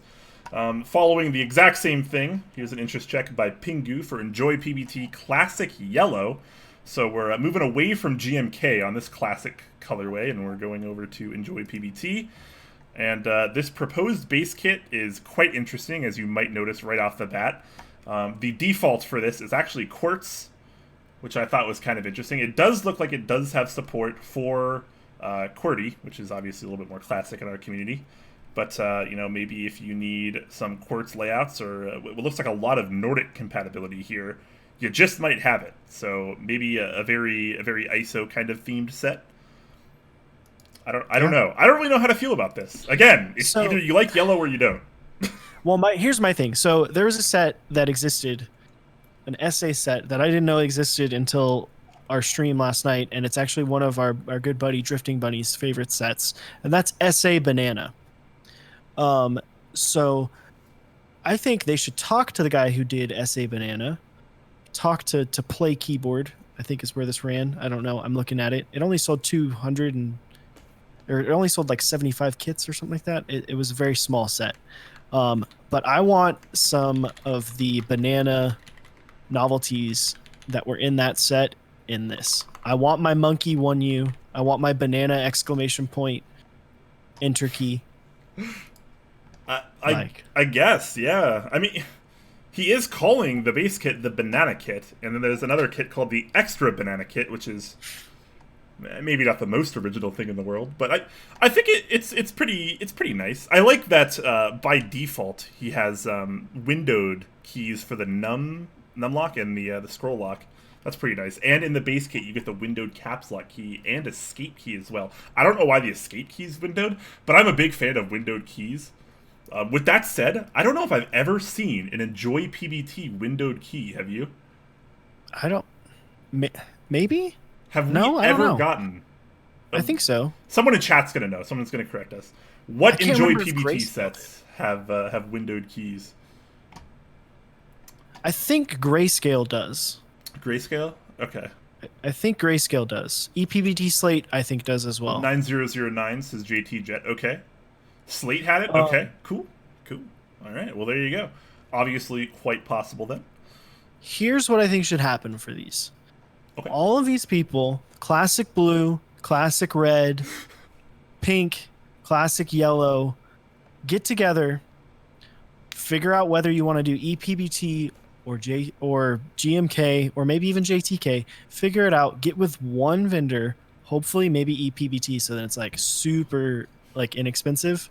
Run it all together at the same time, and then do a mega set where you can buy all of them at once for a like super crazy low price, and it be the classics kit. Interesting. Boom. Marketing. Well, there you go. Our minds are officially blown. So, yeah, pretty darn interesting. I'd like a proposed price. That'd be pretty nice. And, you know, some more renders. We only have kind of one render here. One thing that did catch my eye, which I thought was kind of interesting, is actually check out this vendor lineup. So in the US, you have Keylace.co, which, if I'm not mistaken, that's run by Phoenix Star, right? I believe Yes, that's Phoenix. her store. So very new up-and-coming vendor there. In Canada, you have BespokeKeyboards.com. I've never even heard of that vendor, if I'm being honest. EU, still to be decided. In Asia, UTD. What is UTD a vendor? I don't think so. So I'm not sure what that even means. And Maybe does that mean undetermined? I don't. It could, but why would you use TBD for EU and not for Asia? Right? Like that seems kind of weird. So I don't know exactly what that means. Oceania, you have Keeb.store, another vendor I've never actually heard of. Maybe these are all memes. Yeah, that's what I was kind of thinking. Right? Like, is this actually a meme? I'm too afraid to go to like any of these links. I just clicked both of them. Keylace.co literally just links back to the interest check, and then Bespoke Keyboards just goes to the Kepler. It goes to the Kepler? Okay. Yeah, it just goes to the Kepler. And then the Oceania just goes to the Illuminati Keyboards, the ISO board. Sorry to spoil your fun there. So this is a meme then. I think this is a certifiable high-tier meme. Yes, Classy in chat says this is a meme I see. Seems pretty confident, so... Bam, there you go. So, interesting way to take a meme, I suppose. Kind of a bummer, because I kind of like the idea of a yellow on white set. I'm sorry, I do. It's okay. You know, you just keep roping me into these meme sets. Last time I was here, we talked about poop in the pool. Now we're talking about banana. Hey, man. Classic yellow. You love these sets. I don't know what you're talking about. I honestly think that you could actually get away with doing the like Infinikey Classics kit and do like a whole bunch of different colors. That's kind of what they did around this time last year with the Katakana sets. I think it would work.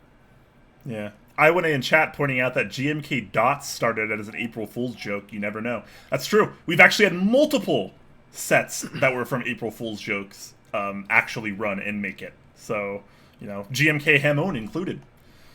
Yeah. So you never know. I guess if this is a meme, then we will promptly move on. But I mean, it's really GMK not. Americana win. It's really exactly.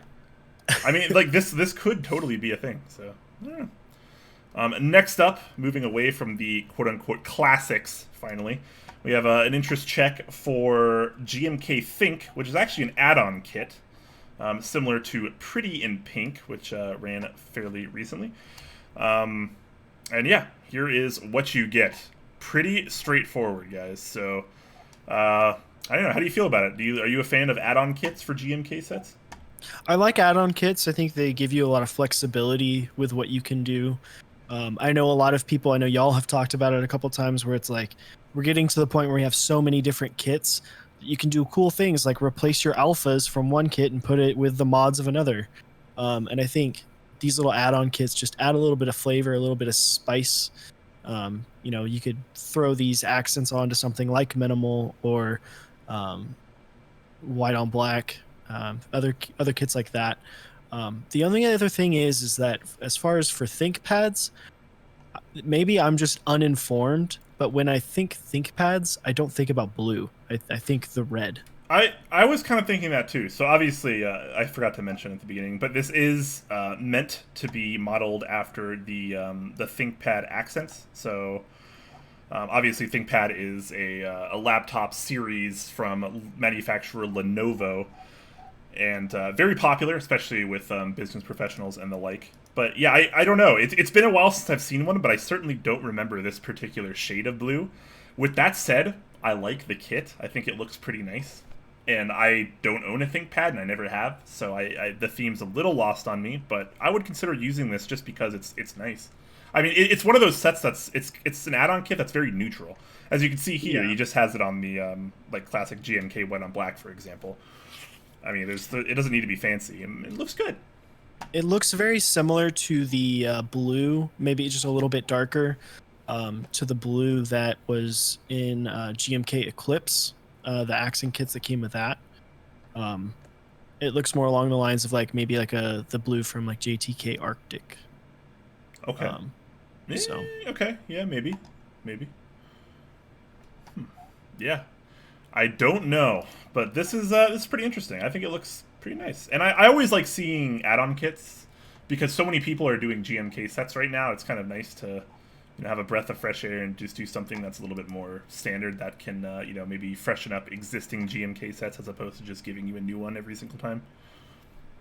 It's time we start appreciating what we have and what's already ran as opposed to what's coming out next, I feel. Things come out at such a rate these days. Like, I feel like nobody really appreciates all the things that we have. It's always what's coming out next. What are you buying next, Yeah, for sure. And I mean, this, like, at the end of the day, this is going to be pretty cheap to get. Certainly, you like it, like, I mean, it'll probably have a fairly low MOQ, so I hope it hits. Hope it happens. Yep, absolutely. All right, so look out for this one, guys. Hopefully it's coming relatively soon. Next up, we have the group buy for the somewhat long-awaited KAM Wraith, which has been in interest check for quite a while. This is done by popular designer Beep. And this is pretty awesome. I always love seeing cat sets. I always love seeing cam sets, and this is no exception. A lot of people have been waiting on this one for a while, so this is kind of... I'm going to make sure I get the naming right. This is based off of something from the 80s. Let me go ahead and open up the Novel Keys link, because I think he has it in there. Yeah. The Sinclair... The Sinclair. Yeah, the ZX Spectrum from 1982. What a cool name. I love badass names like that. So yeah, it's a model after that, so it does have a very kind of, 80s computing kind of vibe to it. And although it's maybe a little bit more intense and colorful than I'd personally like, I do very much appreciate the theme, and I think he does a really good job of hitting that here. So, how do you feel about this kind of retro aesthetic? I can appreciate the theme. I think it's cool. I would never buy this. Too busy. We talked about sub legends, and like the 4 for for the number row, the 4 sub legends, the 4 legends there. When you add in like 2 full words in 2 different colors plus the normal legend, I'm out. I'm done. Too much. Yeah, it's certainly one of the busier sets I've seen in a while. Which is kind of a turnoff for me. But at the same time, I feel like that kind of does fit the theme, though, back, when you did have so many functions on one key. And I definitely appreciate what they're going for, and I think that they did achieve what they were looking to do with it. I think Beep has very creative sets. You talked about Dots was a meme, and then now it became a set that's going to ship here in a couple weeks. Yeah. I think he's doing cool things. He's not afraid to step out of what most people would consider their comfort zones. So I can appreciate it, just not for me. Yeah, I completely agree. Also not for me, but I think Beep did a really, really, really good job here, and it's pretty much a home run as far as I'm concerned with the theme. So I mean, I think Beep does a really good job on all of his sets, honestly. Even the ones that I don't like. I didn't care for Dots either, but like as far as Dots is concerned, it came out pretty darn well. And I can see the theme here as well. So, shout out to Beep. I think he does a great job, and this is no exception. Because this is a key creative set, so a lot of the cat and KAM sets that we see often have a ton of kits because they do MOQ differently than someone like GMK, for example. It's kind of more like per key as opposed to per kit. So because of that, you're able to get away with a lot of kits and a lot of keys and a lot of kits, which is why you see a ridiculous amount of kits here. Something to also point out, which is kind of interesting, I think the only KAM set that's technically on the market right now is KAM Starry Night, if I'm not mistaken. And that has that kind of glossy, shiny finish. I have a review up on topclack.com if anyone wants to check it out. But it has like a very particular shiny, glossy finish on the caps. I didn't like that nearly as much as the normal KAM or cat PBT, which I think is very nice and very smooth and absolutely amazing.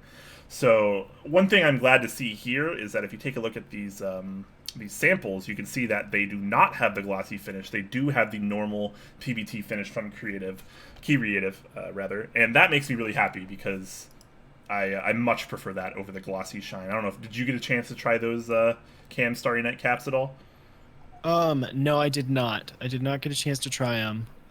But I've seen some cat sets. Yeah, I'm not a big fan of the super shiny sets. I want to shine it myself. Obviously PBT, that's a little bit harder, but yeah. I can appreciate it being the more like the less glossy, shiny. It's not reflective. Yeah. I mean, the shine is really cool, but it's a little gimmicky. I don't think it feels nearly as good on the fingers as like the cat PBT, cat or KAM PBT, for example. But hey, different strokes for different folks. But happy to see that he's not going with a shiny finish on this. Regardless, the kit breakdown here is kind of interesting. So we're actually starting to see this a little bit more now, where it used to kind of be with cat and KAM sets. What you would do is you'd have an alphas kit, then you'd have a mods kit, and then you'd have your other 40,000 bazillion kits because you can just have that many kits with cat and KAM. But here they're actually going for kind of a more all-inclusive base kit. There are a number of compatibility kits and separate kits as well. But here you actually have kind of a full base kit. So if these are all the keys that you're going to use, bam, you have it already right there. Very nice. $95 US over on Novel Keys, I think it is. So pretty nice, honestly. I think the base kit compatibility is pretty good. This is more than what you'd get at a $100 GMK set compatibility-wise, and this is cheaper than that. So glad to see that. I don't really have any complaints here as far as the compatibility goes. I think something like this base kit is a direct representation of it's like a direct holdover of sets like Minimal, where it's like a small base kit to try to achieve a low price point of $100. Same idea. Put as much compatibility as you can from a set that typically, would have alphas split from the mods, and you get a lower price. Like $95, that's crazy. That's not bad for this. Yeah, it really isn't. And one thing that's kind of cool is, because they're able to, because KAM, for example, is a uniform profile, obviously, it's, all keys have the same row profile. It's not like something like GMK, which has a bunch of different row profiles, so you need different keys for each row. Here, you can actually overlap a lot of them and use a lot of the ones that you might not otherwise in spaces that you can use them in, just because they are the same profile. It's like DSA, you can just stick them anywhere, which is why it's preferable for people that like really obscure layouts, because you don't have to worry about row profile. Here, same thing. But because of that, you can have less keys overall in the base kit, because you can have some of them fill double duty effectively. Also cool, they have an ergo kit, which is for your ergo docs. I think, if I remember correctly, this one's only $65, so you can actually outfit an ergo docs with this set for only $65. That's not bad at all. And yeah, of course, $65, not bad, and it's represented in the renders, which is awesome, because a lot of times people don't show a render of a 40s or an ergonomic board in their renders. Yeah, shout out to Beep. I actually like he also did the Grid 600 here in the renders, which is one of my favorite things ever is to see renders with boards that like nobody cares about and nobody like remembers. Like everyone always does, you know, the KOTE, the M60, and the Jane and the Alice and stuff. Dude. It's like those are all common. We expect that, but to see stuff like the Grid 600 or like the Tofu you see in some renders always makes me smile. You got the HBCP, that's pretty good. Don't hate on the Grid 600, my dude. I'm not hating on it. I saw this. I want to say when I saw this, I was like, man, I really wish I had a Grid 600. That board is so cool. It's really underrated. Awesome. It's really underrated. Look at this. We even have the Campine from Alex at Pink Studios. So look at that. You have an ortholinear 60%. Bam, right there, represented. And like. That's just, it's so cool that he has that kind of balance there. I love seeing that. Also, desk mat looking good here. Very simple. Doesn't obstruct anything like your mouse or your keyboard in terms of the aesthetic of the mat. So always love seeing that. So yeah, that's open for group buy now, guys. Go get in on that. What's also in group buy right now is GMK Darling, designed by Zerpocalypse. And here we go. We have another anime-themed key set. So this is based on the character, well, inspired by the character 02 from Darling in the Franxx. Another anime that I have not seen. And I know a lot of weebs are going to be mad at me for that. But, yeah, so this has been in the works for a little while now. A lot of people have been waiting on this one. I think the colorway actually super successful here. I love this color red, and I love the accent keys in particular. I love that high contrast between the accent and the rest of the set. I think this is a very successful looking set. Even though I'm not a big fan of the Japanese sub-legends, like I mentioned earlier, we've been seeing a lot of those. And these do have the duplicate sub-legends on the Numro, which I know you brought up earlier. You're not a big fan of that. I am not either. Makes the set look even busier than it already is. Other than that, I love the icon mods. I love the colors. I love the accent. Base kit compatibility, pretty good here. You have basic ISO coverage. You have all your standard 65, 75% HHKB, Sangon, and the numpad in there as well. So not too shabby. Actually, what was the price on this one? That base kit is actually only $120. So pretty darn reasonable compatibility for the price, if I do say so myself. Yeah. This is like top level icon mods. Like everything that is icon, like the can be icon is icon. Exactly. Yeah, they really push that, and I like that. It has a lot of personality that way. So I don't like these sub legends. Obviously, mentioned it earlier. Don't like the 4. Also, quick shout out, Plume Keyboards. Thanks for the raid, 21 viewer raid. Appreciate it, my doggy. Oof. Nice.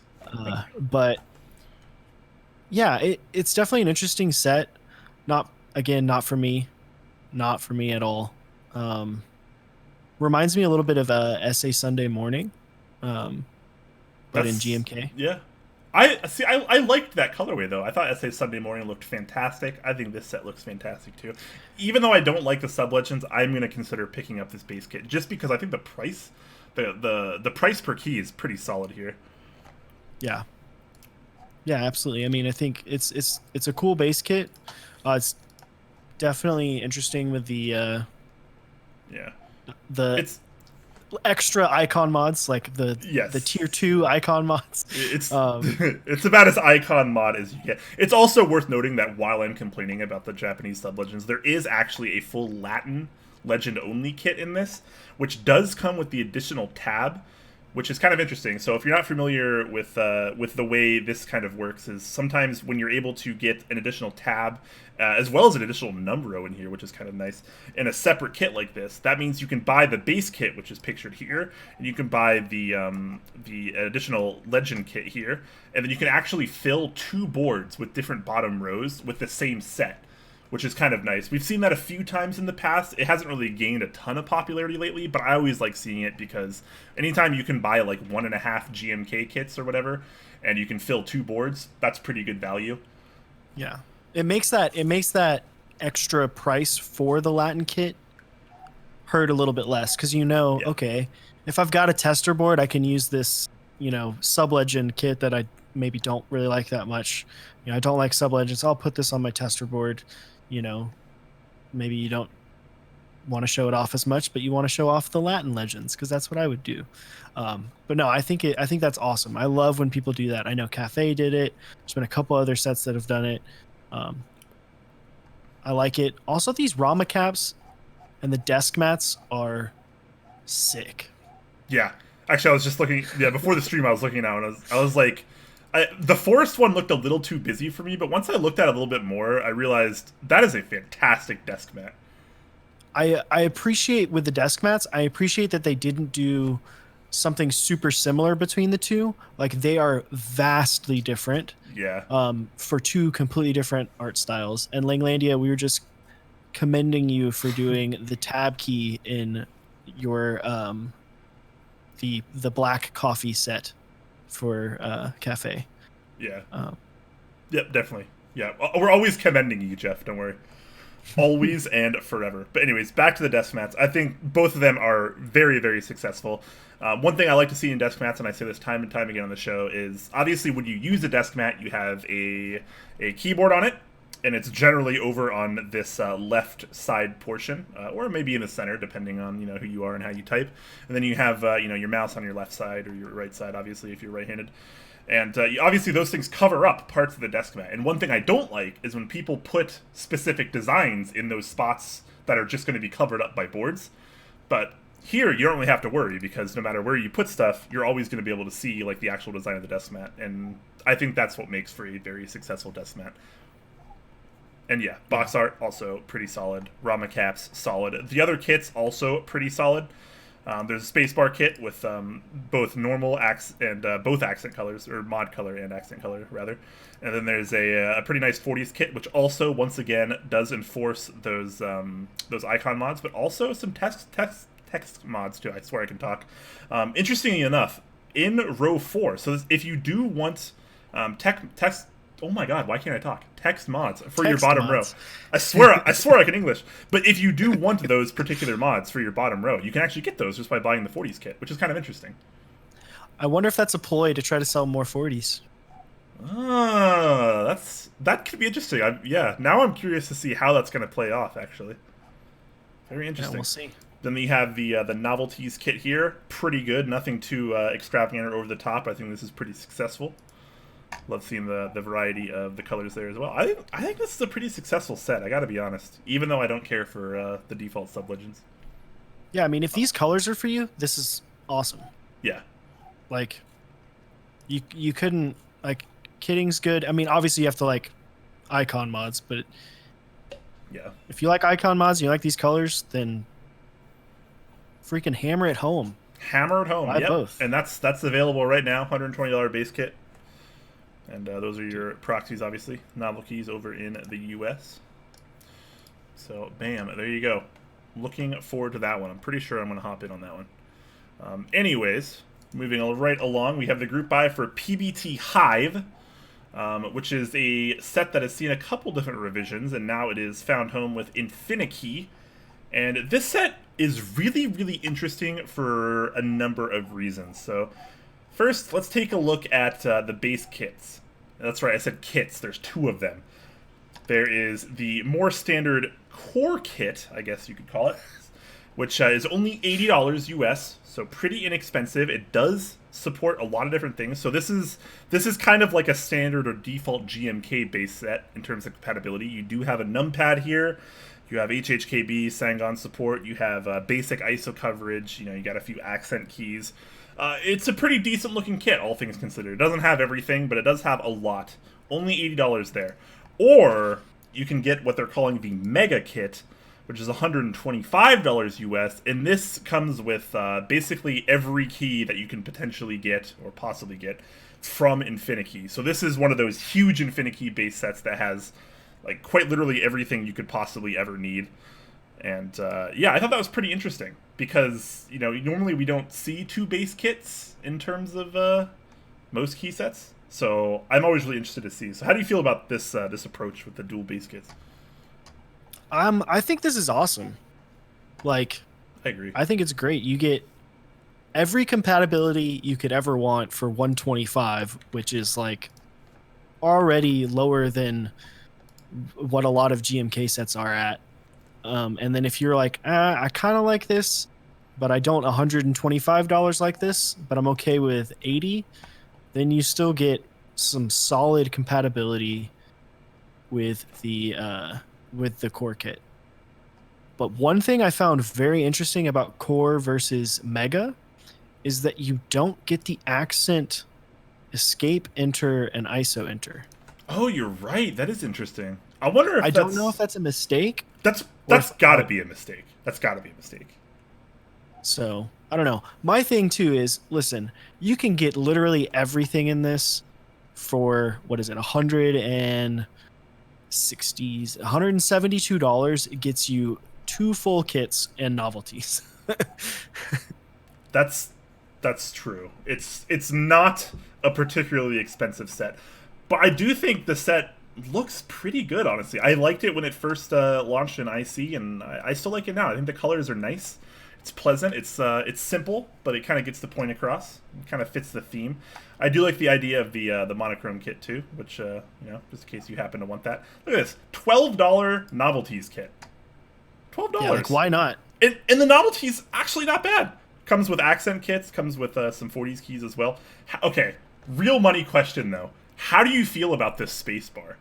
Dude, I think that's sick. Isn't it though? I actually like it a lot more. Like normally when I see designs on space bars, I really kind of lose it because I really dislike them. But going through the renders, I gotta admit that spacebar actually kind of works. If it comes out well, right? Like if it looks bad, it just looks like something from like Razer or Logitech or like Red Dragon, you know, like a key set from them. But if it looks cool and it's like done tight, like I think it might be pad printed is what I think I heard. It could very well be pad printed. Yeah. But if it's tight and it looks good, sweet. $12. Like only $12 for that. Sign me up. That's so cheap, guys. So, everyone in chat, how do you guys feel about this spacebar? Do you guys like seeing these kind of novelty spacebars? I personally think this is simple enough, and it fits the theme just well. It's not in your face. It doesn't distract from the rest of the set or the rest of the board, which I think is really important. It doesn't just blind you with a bunch of designs on the spacebar. I think this is subtle enough that it's pretty nice. But I'm curious to know what you guys feel like, because I feel like most people are probably going to hate this. I don't know. I think there's some people that are like, no, don't mess with my spacebar. I want my classic spacebar. But if you look at it on like the renders, like especially the render that's a little bit further away, you can see how understated it is. It's not over the top. So it's subtle. Yeah, I don't know. I really like that spacebar. I think I have to get this set, and I have to get the novelties kit with it. I think I just have to. And I can do that for less than $100, because I'm just going to get the core kit. I'll spend $92, get the core, the novelties. Easy decision from me. Dude, yeah, it looks like chat's pretty split on it. Derpstronomus says, I can appreciate it from a distance. I feel like that's how people feel like about me. Langlania says, better Lux, fight me. I agree. I think this does look better than GMK Lux, if I'm being honest. Yeah, I mean, I don't like this colorway enough to spend like I would consider spending $125 for the mega kit, just because it supports so much, right? It would support like literally every board you own and any board that you'll ever buy, pretty much. Like this could be, hey, I just got a weird board from some vendor that they want me to try out, and I have to build it on stream, and I'm like, oh crap, I don't have compatibility on any of my key sets. Oh wait, I have PBT Hive. Yeah. Yep. So I don't know. I like the way this set looks. I like the kit breakdown. I'd like to see more of this kind of dual kit thing. I mean, especially because it's pretty easy for Infinikey to do, just with their price to cap ratio and the compatibility that they offer. I think this is pretty awesome. I wonder if we're going to start seeing more Infinikey sets at the very least have this kind of kitting. Could be kind of interesting. So yeah. All right. Well, moving on, we have somewhat controversial set, I guess you could call it right now. This is GMK Hero.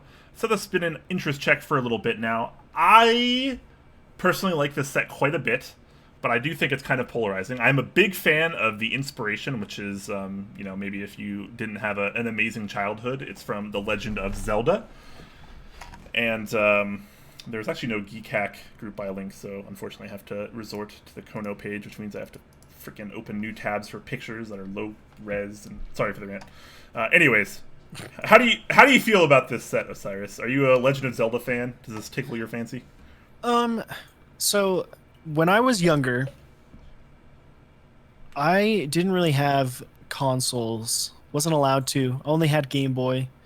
And they came out with a Legend of Zelda game for the Game Boy Color, and they released 2 versions, and one was like meant to be harder than the other.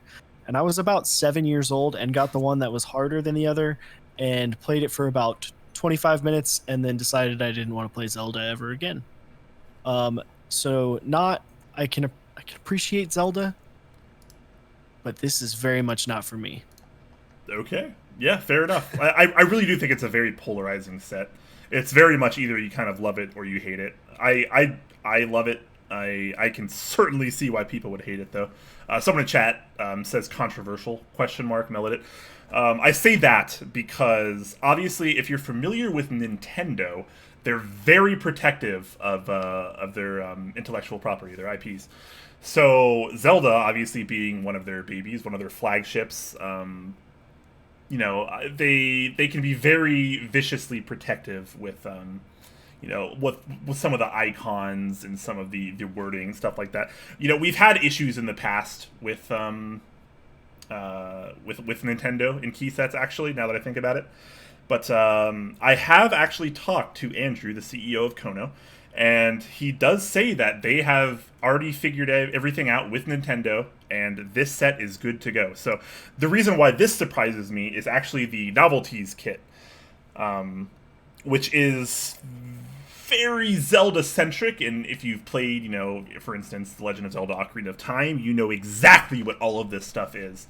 And I was very curious, and I messaged him, and I was like, hey, like, this might not go down well, and you might get a cease and desist from Nintendo. But apparently everything is all good. So there you go. There's your baseline on that.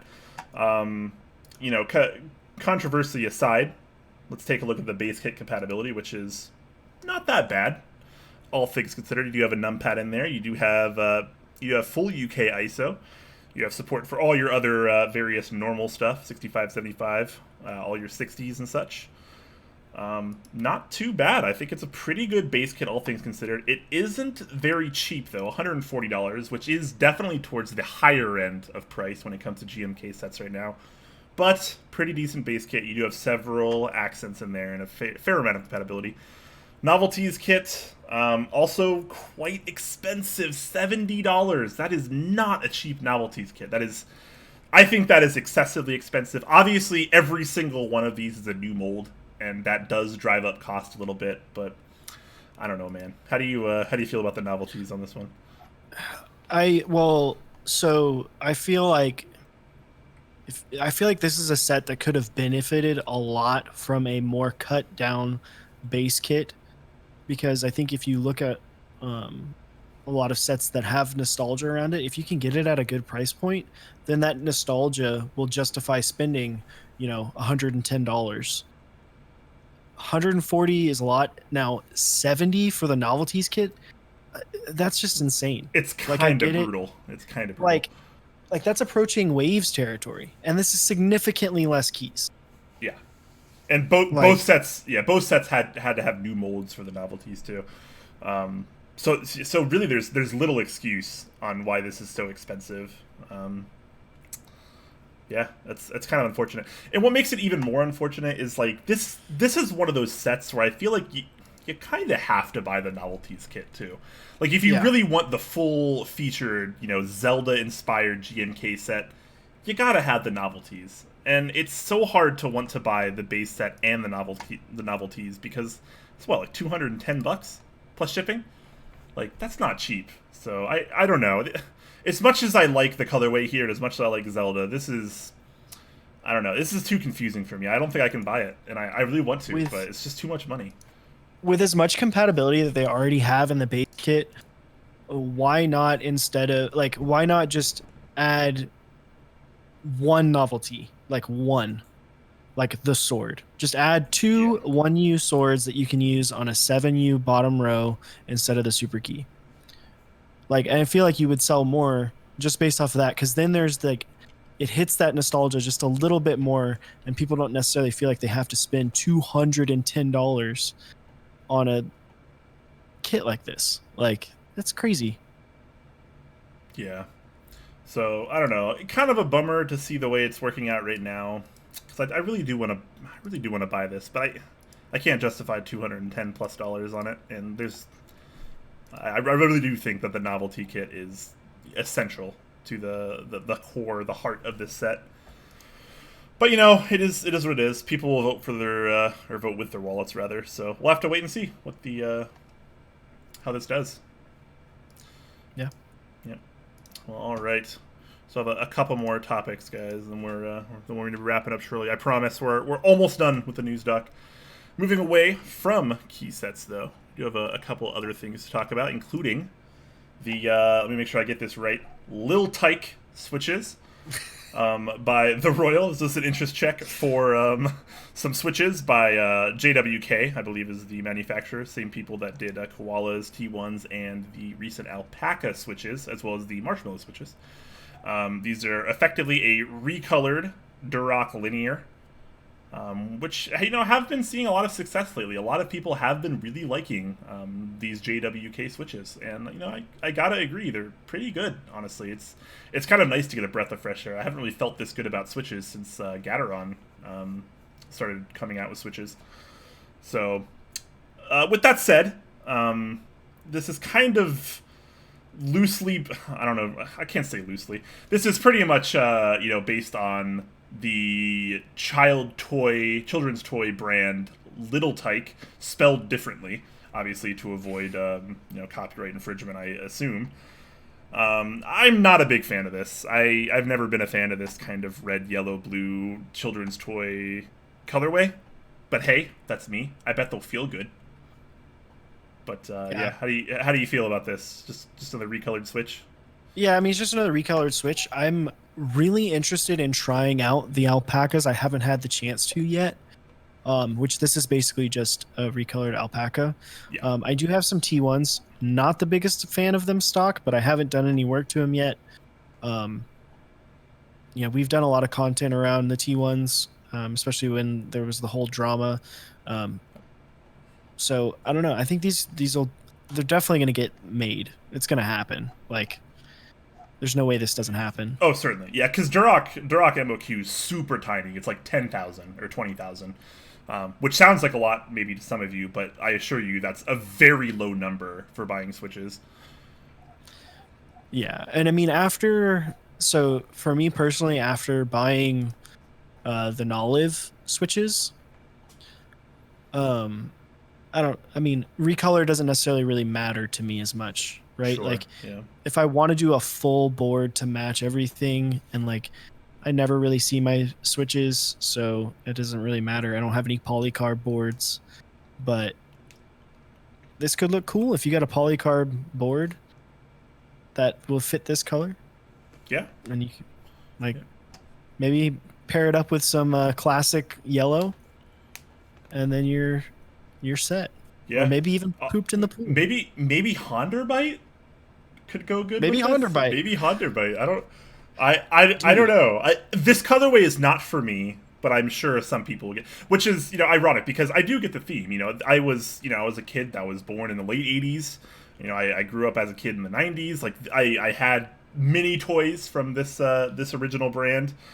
And you know, it does speak to me, but I just, as a Switch, it doesn't work for me. But I'm sure they will feel pretty good because, you know, the alpacas are pretty popular. They feel pretty good. Marshmallows, same thing. They're all kind of the same. Yeah, and if you're a Zoomer, instead of Lil Tyke, you can say GMK, or not GMK. You can say Bob the Builder switches. Yep. Yeah, I guess so. Yeah.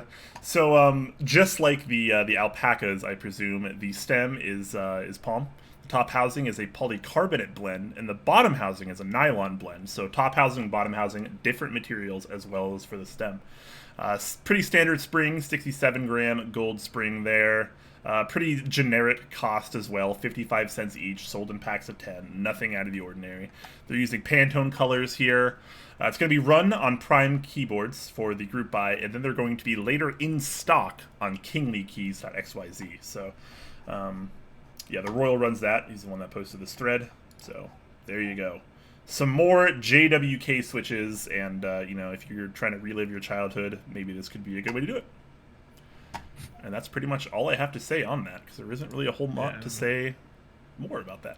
All right, last news topic on our dock is some more apparel. So this is the group buy for the Linear Gang / Team Tactile long sleeve t-shirts. This is done over on straightclassy.com, who you can probably guess is ran by the user Straight Classy. Awesome guy. And he recently put up the storefront to start doing some apparel, and that's pretty awesome.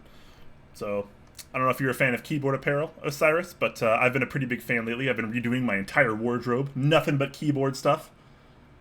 And I recently bought one of the Team Tactile long sleeve tees, just to go along with the Linear Gang t-shirt that I already have. I like keyboard apparel. I don't have a ton. I have like a couple meetup shirts, but I do love this. I'm not a big fan. I don't like the way that that gray color looks on me in terms of shirts. So I would want to be Team Tactile, but I need that navy.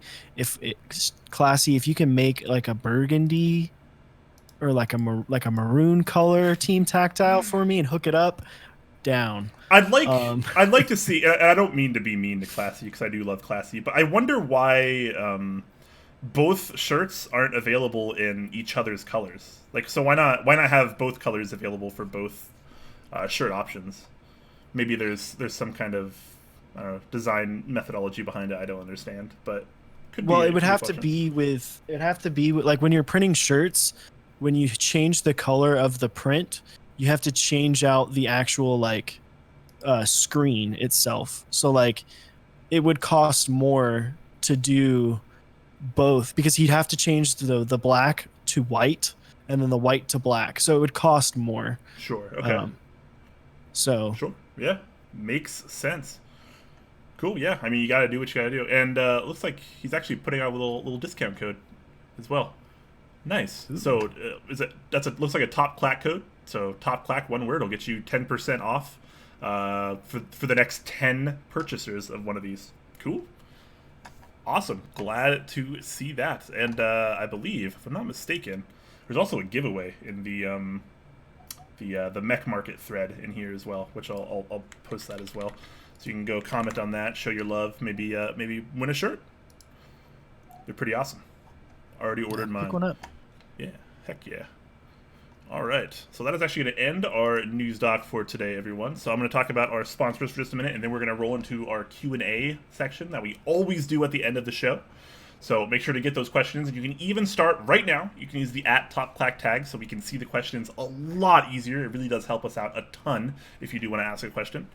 So yeah, make sure to start getting those questions in, guys. But until then, while we wait, let me tell you a little bit about our sponsors, starting out with Zeal Generation, where you can find at zealpc.net/TopClack if you want to be super awesome and help us out.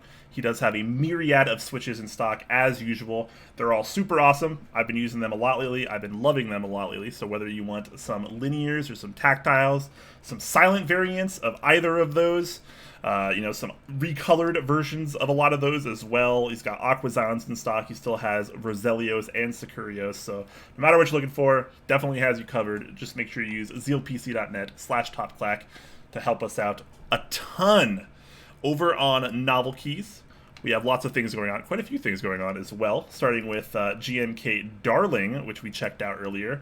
This is that Darling and the Franks themed GMK set with a pretty awesome base kit at a pretty good price. I love the colors. I'm probably going to be picking up a set of this. I suggest you do as well if you're a fan of it. If you're more of a Star Wars fan, they do still have GMK Boba Fett in stock. Now, it is a little bit more expensive because it is a officially licensed Disney Star Wars set. So if you're a fan of Star Wars and you're more of a collectible kind of person with your key sets, that could definitely be for you. They do have KAM Wraith launching as well, which we did talk about earlier. That's a pretty good looking set. Very inexpensive base kit as well. Only $95, gets you quite a bit of compatibility. So pretty amazing, if I do say so myself. And as well, last but not least, they do have Cat Lich, which is still available. I think this closes tomorrow or so. So make sure you join on that while you can. I already picked up my set. Hopefully you do as well last minute if you're into that sort of thing. And if you're buying anything in stock at Novel Keys, he's got lots of switches in stock, stabilizers, desk mats, wrist rests, you name it. He's got you covered. You make sure to use Clack, that is Top Clack's official promo code there. That'll get you 5% off your entire order. Doesn't help us out at all, but it does, get you a little bit of some savings, and, we like it when you save money, because saving money is cool. Next up on the list, we have Input Club over at Kono.store, who has also numerous things going on right now, including GMK Fuyu, which is a set I like quite a bit. You can check that out, as well as GMK Copper, which went live, I think, last week. Jay and I both like this one quite a bit as well. So lots of GMK over on Kono right now, just like GMK Hero, which we talked about earlier. You can get a pretty decent base kit. I like the colorway a lot, but obviously not for everyone. And they do still have the Cat Specimen group buy open right now, too. So get a lot of Cat and Cam love in the community lately. And pretty awesome breakdown of kits. I do like this set a lot, just because of the low price that you can achieve with it. Next up, we have KBDfans, who has a few things going on right now as well. They have the laser on switches, so if you're a fan of, for instance, GMK laser or the recently, I think, shipping SA laser, you can get some Gateron recolored linears that can match those sets for you. They are going to fit that colorway pretty well. They're a little bit expensive as far as recolored Gaterons go, but hey, if you like that laser theme, these could be totally for you. They have something else new that I think is pretty awesome that I haven't actually got to check out yet, but I do plan on getting one of these sets to try. EnjoyPBT Venice. Obviously, you might think that's a PBT set because it's EnjoyPBT. No, this is EnjoyPBT's first double-shot EBS set. So pretty inexpensive, too. Only $69. Very nice price. Literally a nice price, if you get what I'm saying there. So, yeah, pretty awesome compatibility for the price as well. So, looking forward to checking that out. They also have lots of other things in stock. So, whether you're looking for, something cheap, something expensive, something small, something large, they have you covered. Lots of different size boards, lots of different components to mix and match with, and a lot of really inexpensive entry-level stuff, which is super duper awesome. They also do still have the B-stock market. Sometimes you can find really good stuff here, guys. So, lately they haven't really been posting too much here, but every now and then you can find some pretty epic scores there that go pretty quick. So while you're at KBDfans, I highly suggest you check that out as well. Last but not least, we have the Key.company, who has numerous projects going on right now. Infinikey black on white and white on black. Still going on right now. You can get those for as low as $90. Lots and lots of keycaps there, lots of compatibility. That group buy ends tomorrow, guys. So if you were hoping to get in on that, you have one more day. Speaking of, oh no, I'm sorry, it doesn't end tomorrow, it ends today. So if you want to get on that, now is the time. GMK Dark does end tomorrow, so if you want to get on that, that's another one to make sure you grab before it closes tomorrow.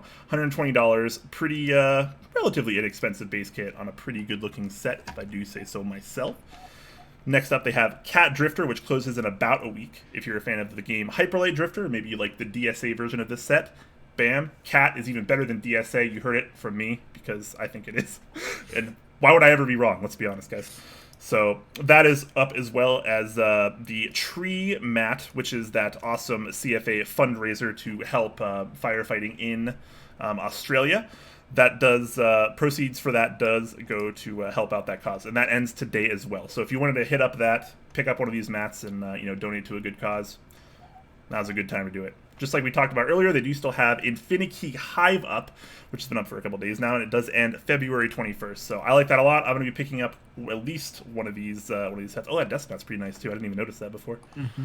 So definitely going to be grabbing that. And if boards are more your thing, the Godspeed 75 is open right now. Relatively inexpensive, pretty premium 75% with some pretty cool features as well, in a few nice colorways. So if you're into that, you should definitely consider checking it out. And now to our Q&A. I usually don't have to do all the sponsors myself, so I gotta take a second to like, kind of pull back a little bit. Sorry, bud. No. It's not your fault. I'm all good. It's just when you talk for that long, that consistently, it kind of throws my brain off. Yeah, it makes me wonder. Like, you see these streamers that stream for like 15 hours a day. Like, they'll stream twice for like 6 hours at a time every day. I'm like, how do they keep up with that? Like, that's pretty intense. I don't know.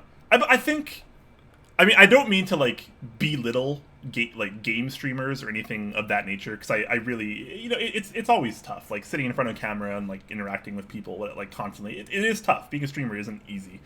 But I feel like if I were playing a game, for example, and like I was just streaming my game and like talking with chat, I could do that for 6 to 12 hours. Like, it wouldn't be that big of a deal.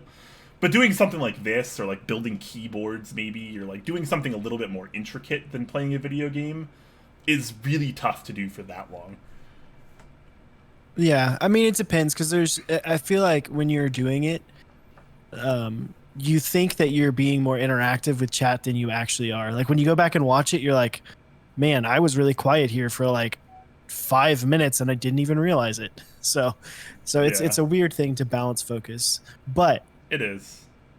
We've got some good questions here. We do. I'm scrolling up just a little bit to get the start of it, guys. Obviously, if you have questions, keep rolling them in. Use the @TopClack tag so we can see them easier.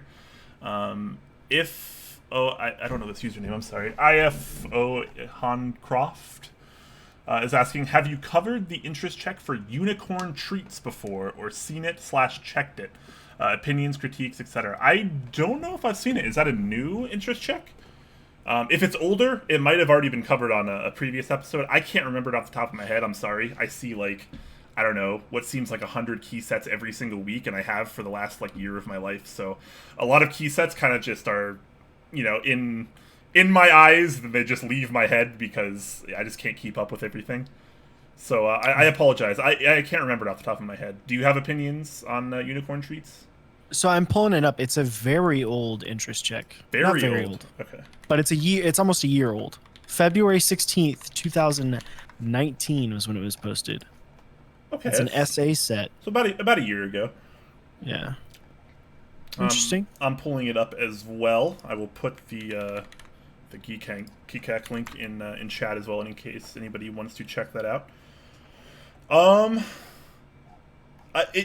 So here's the problem with this interest check. Because you don't have, like, real renders, like, even, like, remotely professional renders, we don't really know what the set's going to look like. Like, the KLE renders are fine to get, like, your, a base idea, an initial idea for you. But you can't really promote a set based on those, because we still don't know what the set's going to look like, because clearly it's not going to look like those. So I can't comment on it until we actually get some better renders, which I think is often the most important part of an interest check. Get one of the renders, and the community do some renders for you. It might cost you $10 or $20 or $50 or whatever to get some decent ones, but it's really worth it for actually trying to get the point of your set across. Here, I can't really offer much feedback. Sorry, but yeah, same.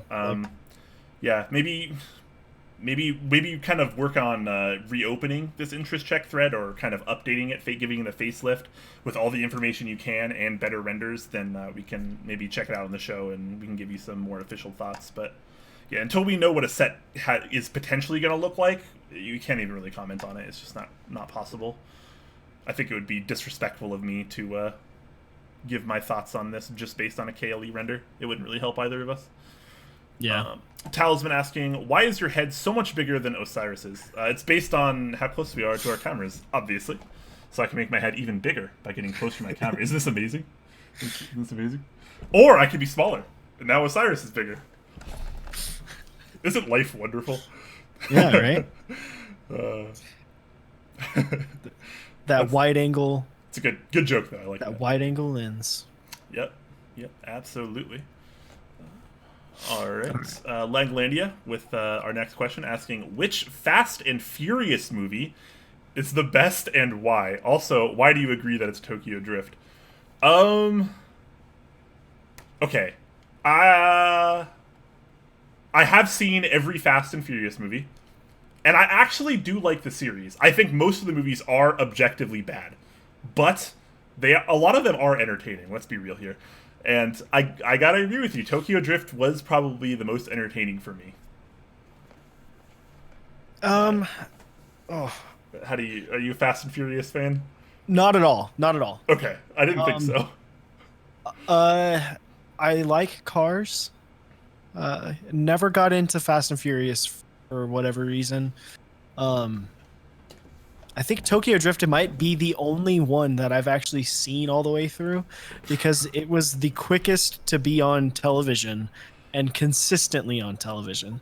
So I'm gonna say Tokyo Drift. I'm gonna agree with Langlandia By default, you have to, right? by default, but it's agreeing with my boy Jeff. Yeah, I feel you. I think it's the most exciting one. It really is. Yeah. All right, so yeah, classic Langlandia question, not about keyboards. I can respect it. Obviously, we answer non-keyboard questions here. Yeah. Sorry, just still scrolling through a little bit here. Nebulan asking, when will Chewie replace Brian? I don't know. It'd be really strange if he replaced me on this show. You know what? It'd be funny though. Well, it'd be weird because I'm the holder of the business license, so it would have to be approved by me to have Chewie replace me. Also that, yeah, but there's workarounds for everything, Yeah, I guess like, we try anything, right? We try anything once. Yeah, so follow-up question from that essay Unicorn Treat set. He says, although I am thinking with so many sets that came up lately that are very similar, is it worth it continuing with it, or is it inappropriate to cancel the set I see? I don't know, man. I mean, it's an interest check, right? Nothing is solidified. You can close it and nothing is going to go wrong. It's totally fine. You can update it. I don't know, man. Do what you think is best. Maybe ask around for some feedback. Update the interest check, and it'll bring it to the top of Geekhack or whatever. More people will see it. You'll get some more feedback. You'll get people commenting on it. You'll get people's creative juices flowing. Hopefully, you'll get some good feedback. But I think the interest check is just a little too weak right now, particularly in terms of the rendering, to really have anyone comment on it. And I think a lot of people kind of share the mindset of me where, like, if you don't really have, like, any decent renders in your interest check thread, you're just not really going to get much feedback, because no one really has anything to look at. Because that's how we determine whether we're going to like a set or not, is with a decent render. KLE renders, you can't do anything with it. So, it's... Yeah, I mean, I think your question of is it worth continuing should not be made up of the what's out and what the community's general consensus is on colors right now. Like, if you think it's worth it, put in the effort, try as hard as you can, get renders, make that interest check awesome, and then people will come, and then you can go from there. And if it doesn't work, then it doesn't work, and you can at least, hold your head up high and say, I really tried and I really made an effort.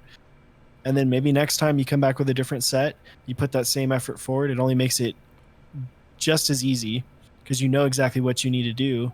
And maybe that set gets picked up and sells 1,000 kits. You never know. You never really know what's going to happen. Yeah, and until you get like some better, you finalize colors and then you get some better renders, you don't really know if it's going to look like another key set because none of us know what the set looks like. So. Yes. All right. Next question comes from Hints, who's asking, any plans to go to KeyCon? It updated 30 minutes ago, so the ticket sales start in February. I actually am planning on going to KeyCon. I believe it's in Denver, Colorado in June, if I recall. And if I'm not mistaken, you are also planning to go to KeyCon. Yep. Chewie and myself, as well as Chewie's wife, will be attending. So it's going to be a good time. So if you're going to KeyCon, definitely come hang out with us. If you know because you know what we look like, and a lot of y'all, we don't know what you look like, just come up and be like, what's up, 0siris? What's up, Chewie? And we'll be very confused, and it's always a good time for other Oh, person. totally. Yeah. I mean, people have to sit here and look at our ugly faces. But yeah, I am planning on going. I don't know if Jay is planning on going. I have no idea. If Jay and or Top Clack can afford that, then we might try to bring them out. But it's obviously significantly less expensive for me to make it to KeyCon than it is for Jay to make it to KeyCon. Obviously, being from the UK. So I don't know.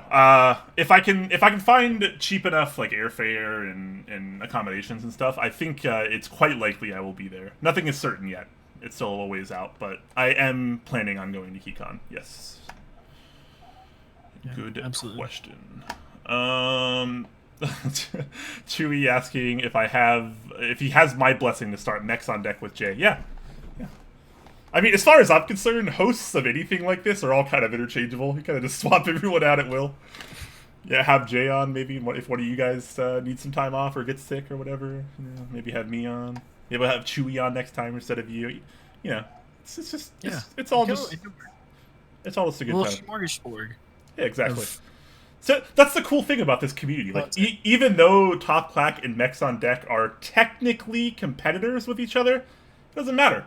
We still have we still have our own niches, and we still are all friends with each other. And I think that's it's one of the things that makes our community really awesome. Same thing with vendors. Like, most of the vendors are friends with all the other vendors, and it's kind of cool because like they kind of help each other out and work with each other, and that's where a lot of the wholesomeness shines in this community a lot. I feel like between fellow content creators and between fellow vendors, it's always nice to see.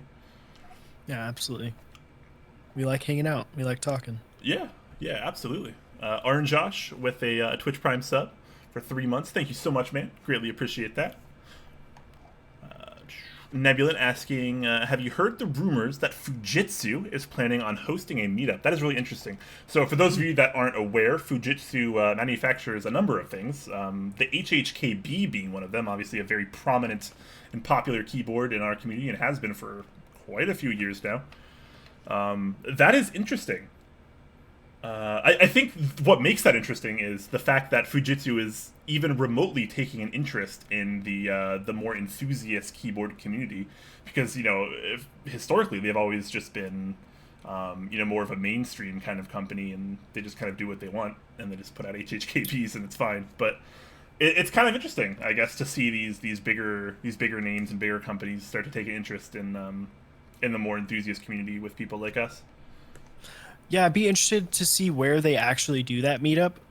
So, funny story, my dad actually was a higher up in HR for Fujitsu for about 10 to 15 years. Yeah. And I actually have a couple friends that are engineers for Fujitsu. They do a ton of stuff. They're like everywhere. Like, if there's something that you do in tech, there's a good chance that Fujitsu has had some role in creating something within that realm, like whether it's the self-checkout counters at the grocery store, or like 100G, they have that in like Asia. So I'd be interested to see where they do it. We have 2 large offices for Fujitsu here in Dallas. Maybe it's here in Dallas. That'd be pretty sweet. That'd be cool. It might also be overseas in Japan. Who knows? We will have to wait and find out.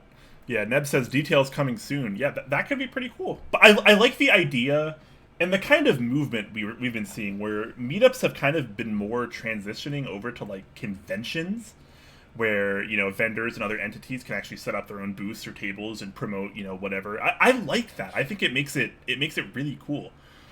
Obviously we'll probably never be as big as something like PAX or similar kind of conventions, but it's kind of fun to think about that. It's like things have just been more than just a meetup at meetups, and I like that.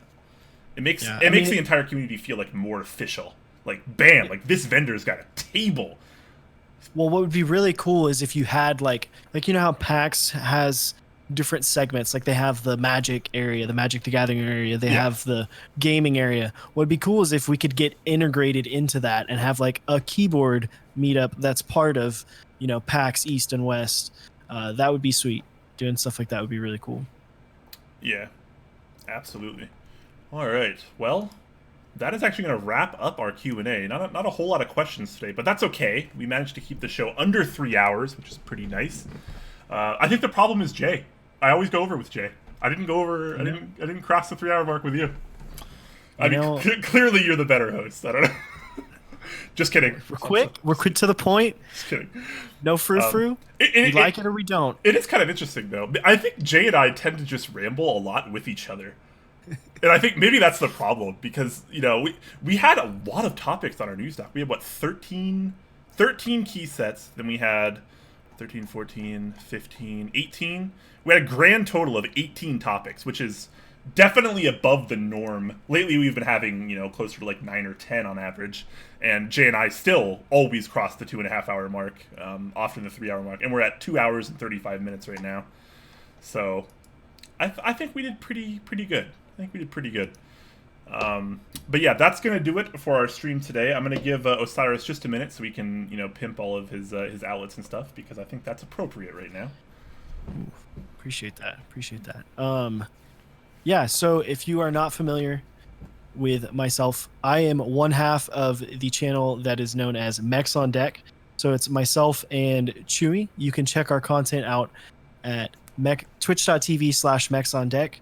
Or if you just search Mechs on Deck on YouTube, you will find our episodes. We stream 3 times a week, Mondays, 8 p.m. Central Time. That's myself and Chewy going over different topics in the community. It's a little bit different. We don't really cover news like Top Clack does.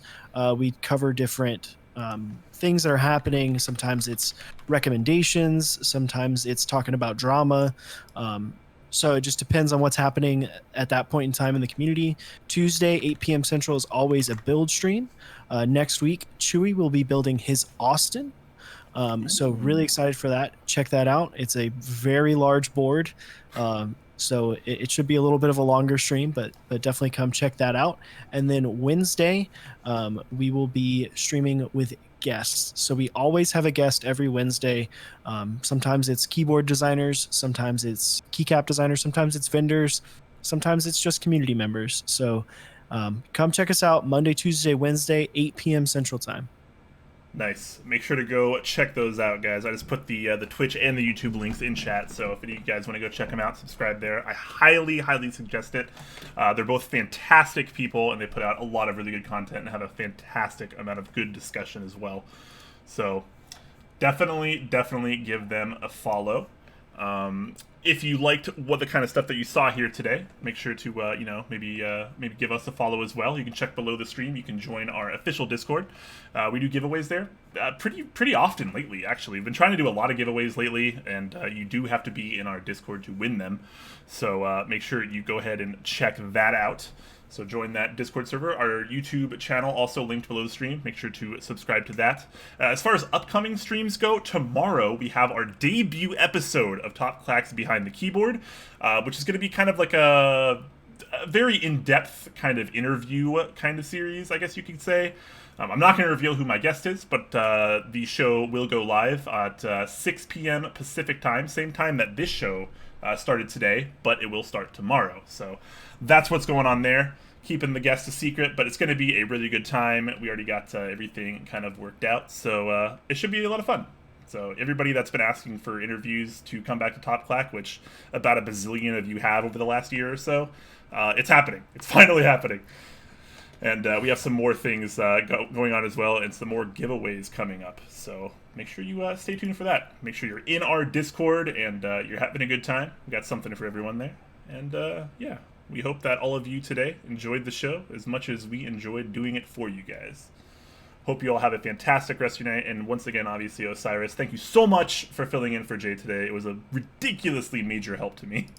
Dude, been an absolute pleasure. I really enjoyed it. Hopefully I'll be on again soon. Oh yeah, I'm sure it will not be the last time, and I'm sure we'll probably have Chewy on eventually as well. So yes, shout out to all of you that donated bits and subscribed today, all of you that just watch, support, you know, share links, etc. Greatly appreciate it, and we hope you have a fantastic rest of your day.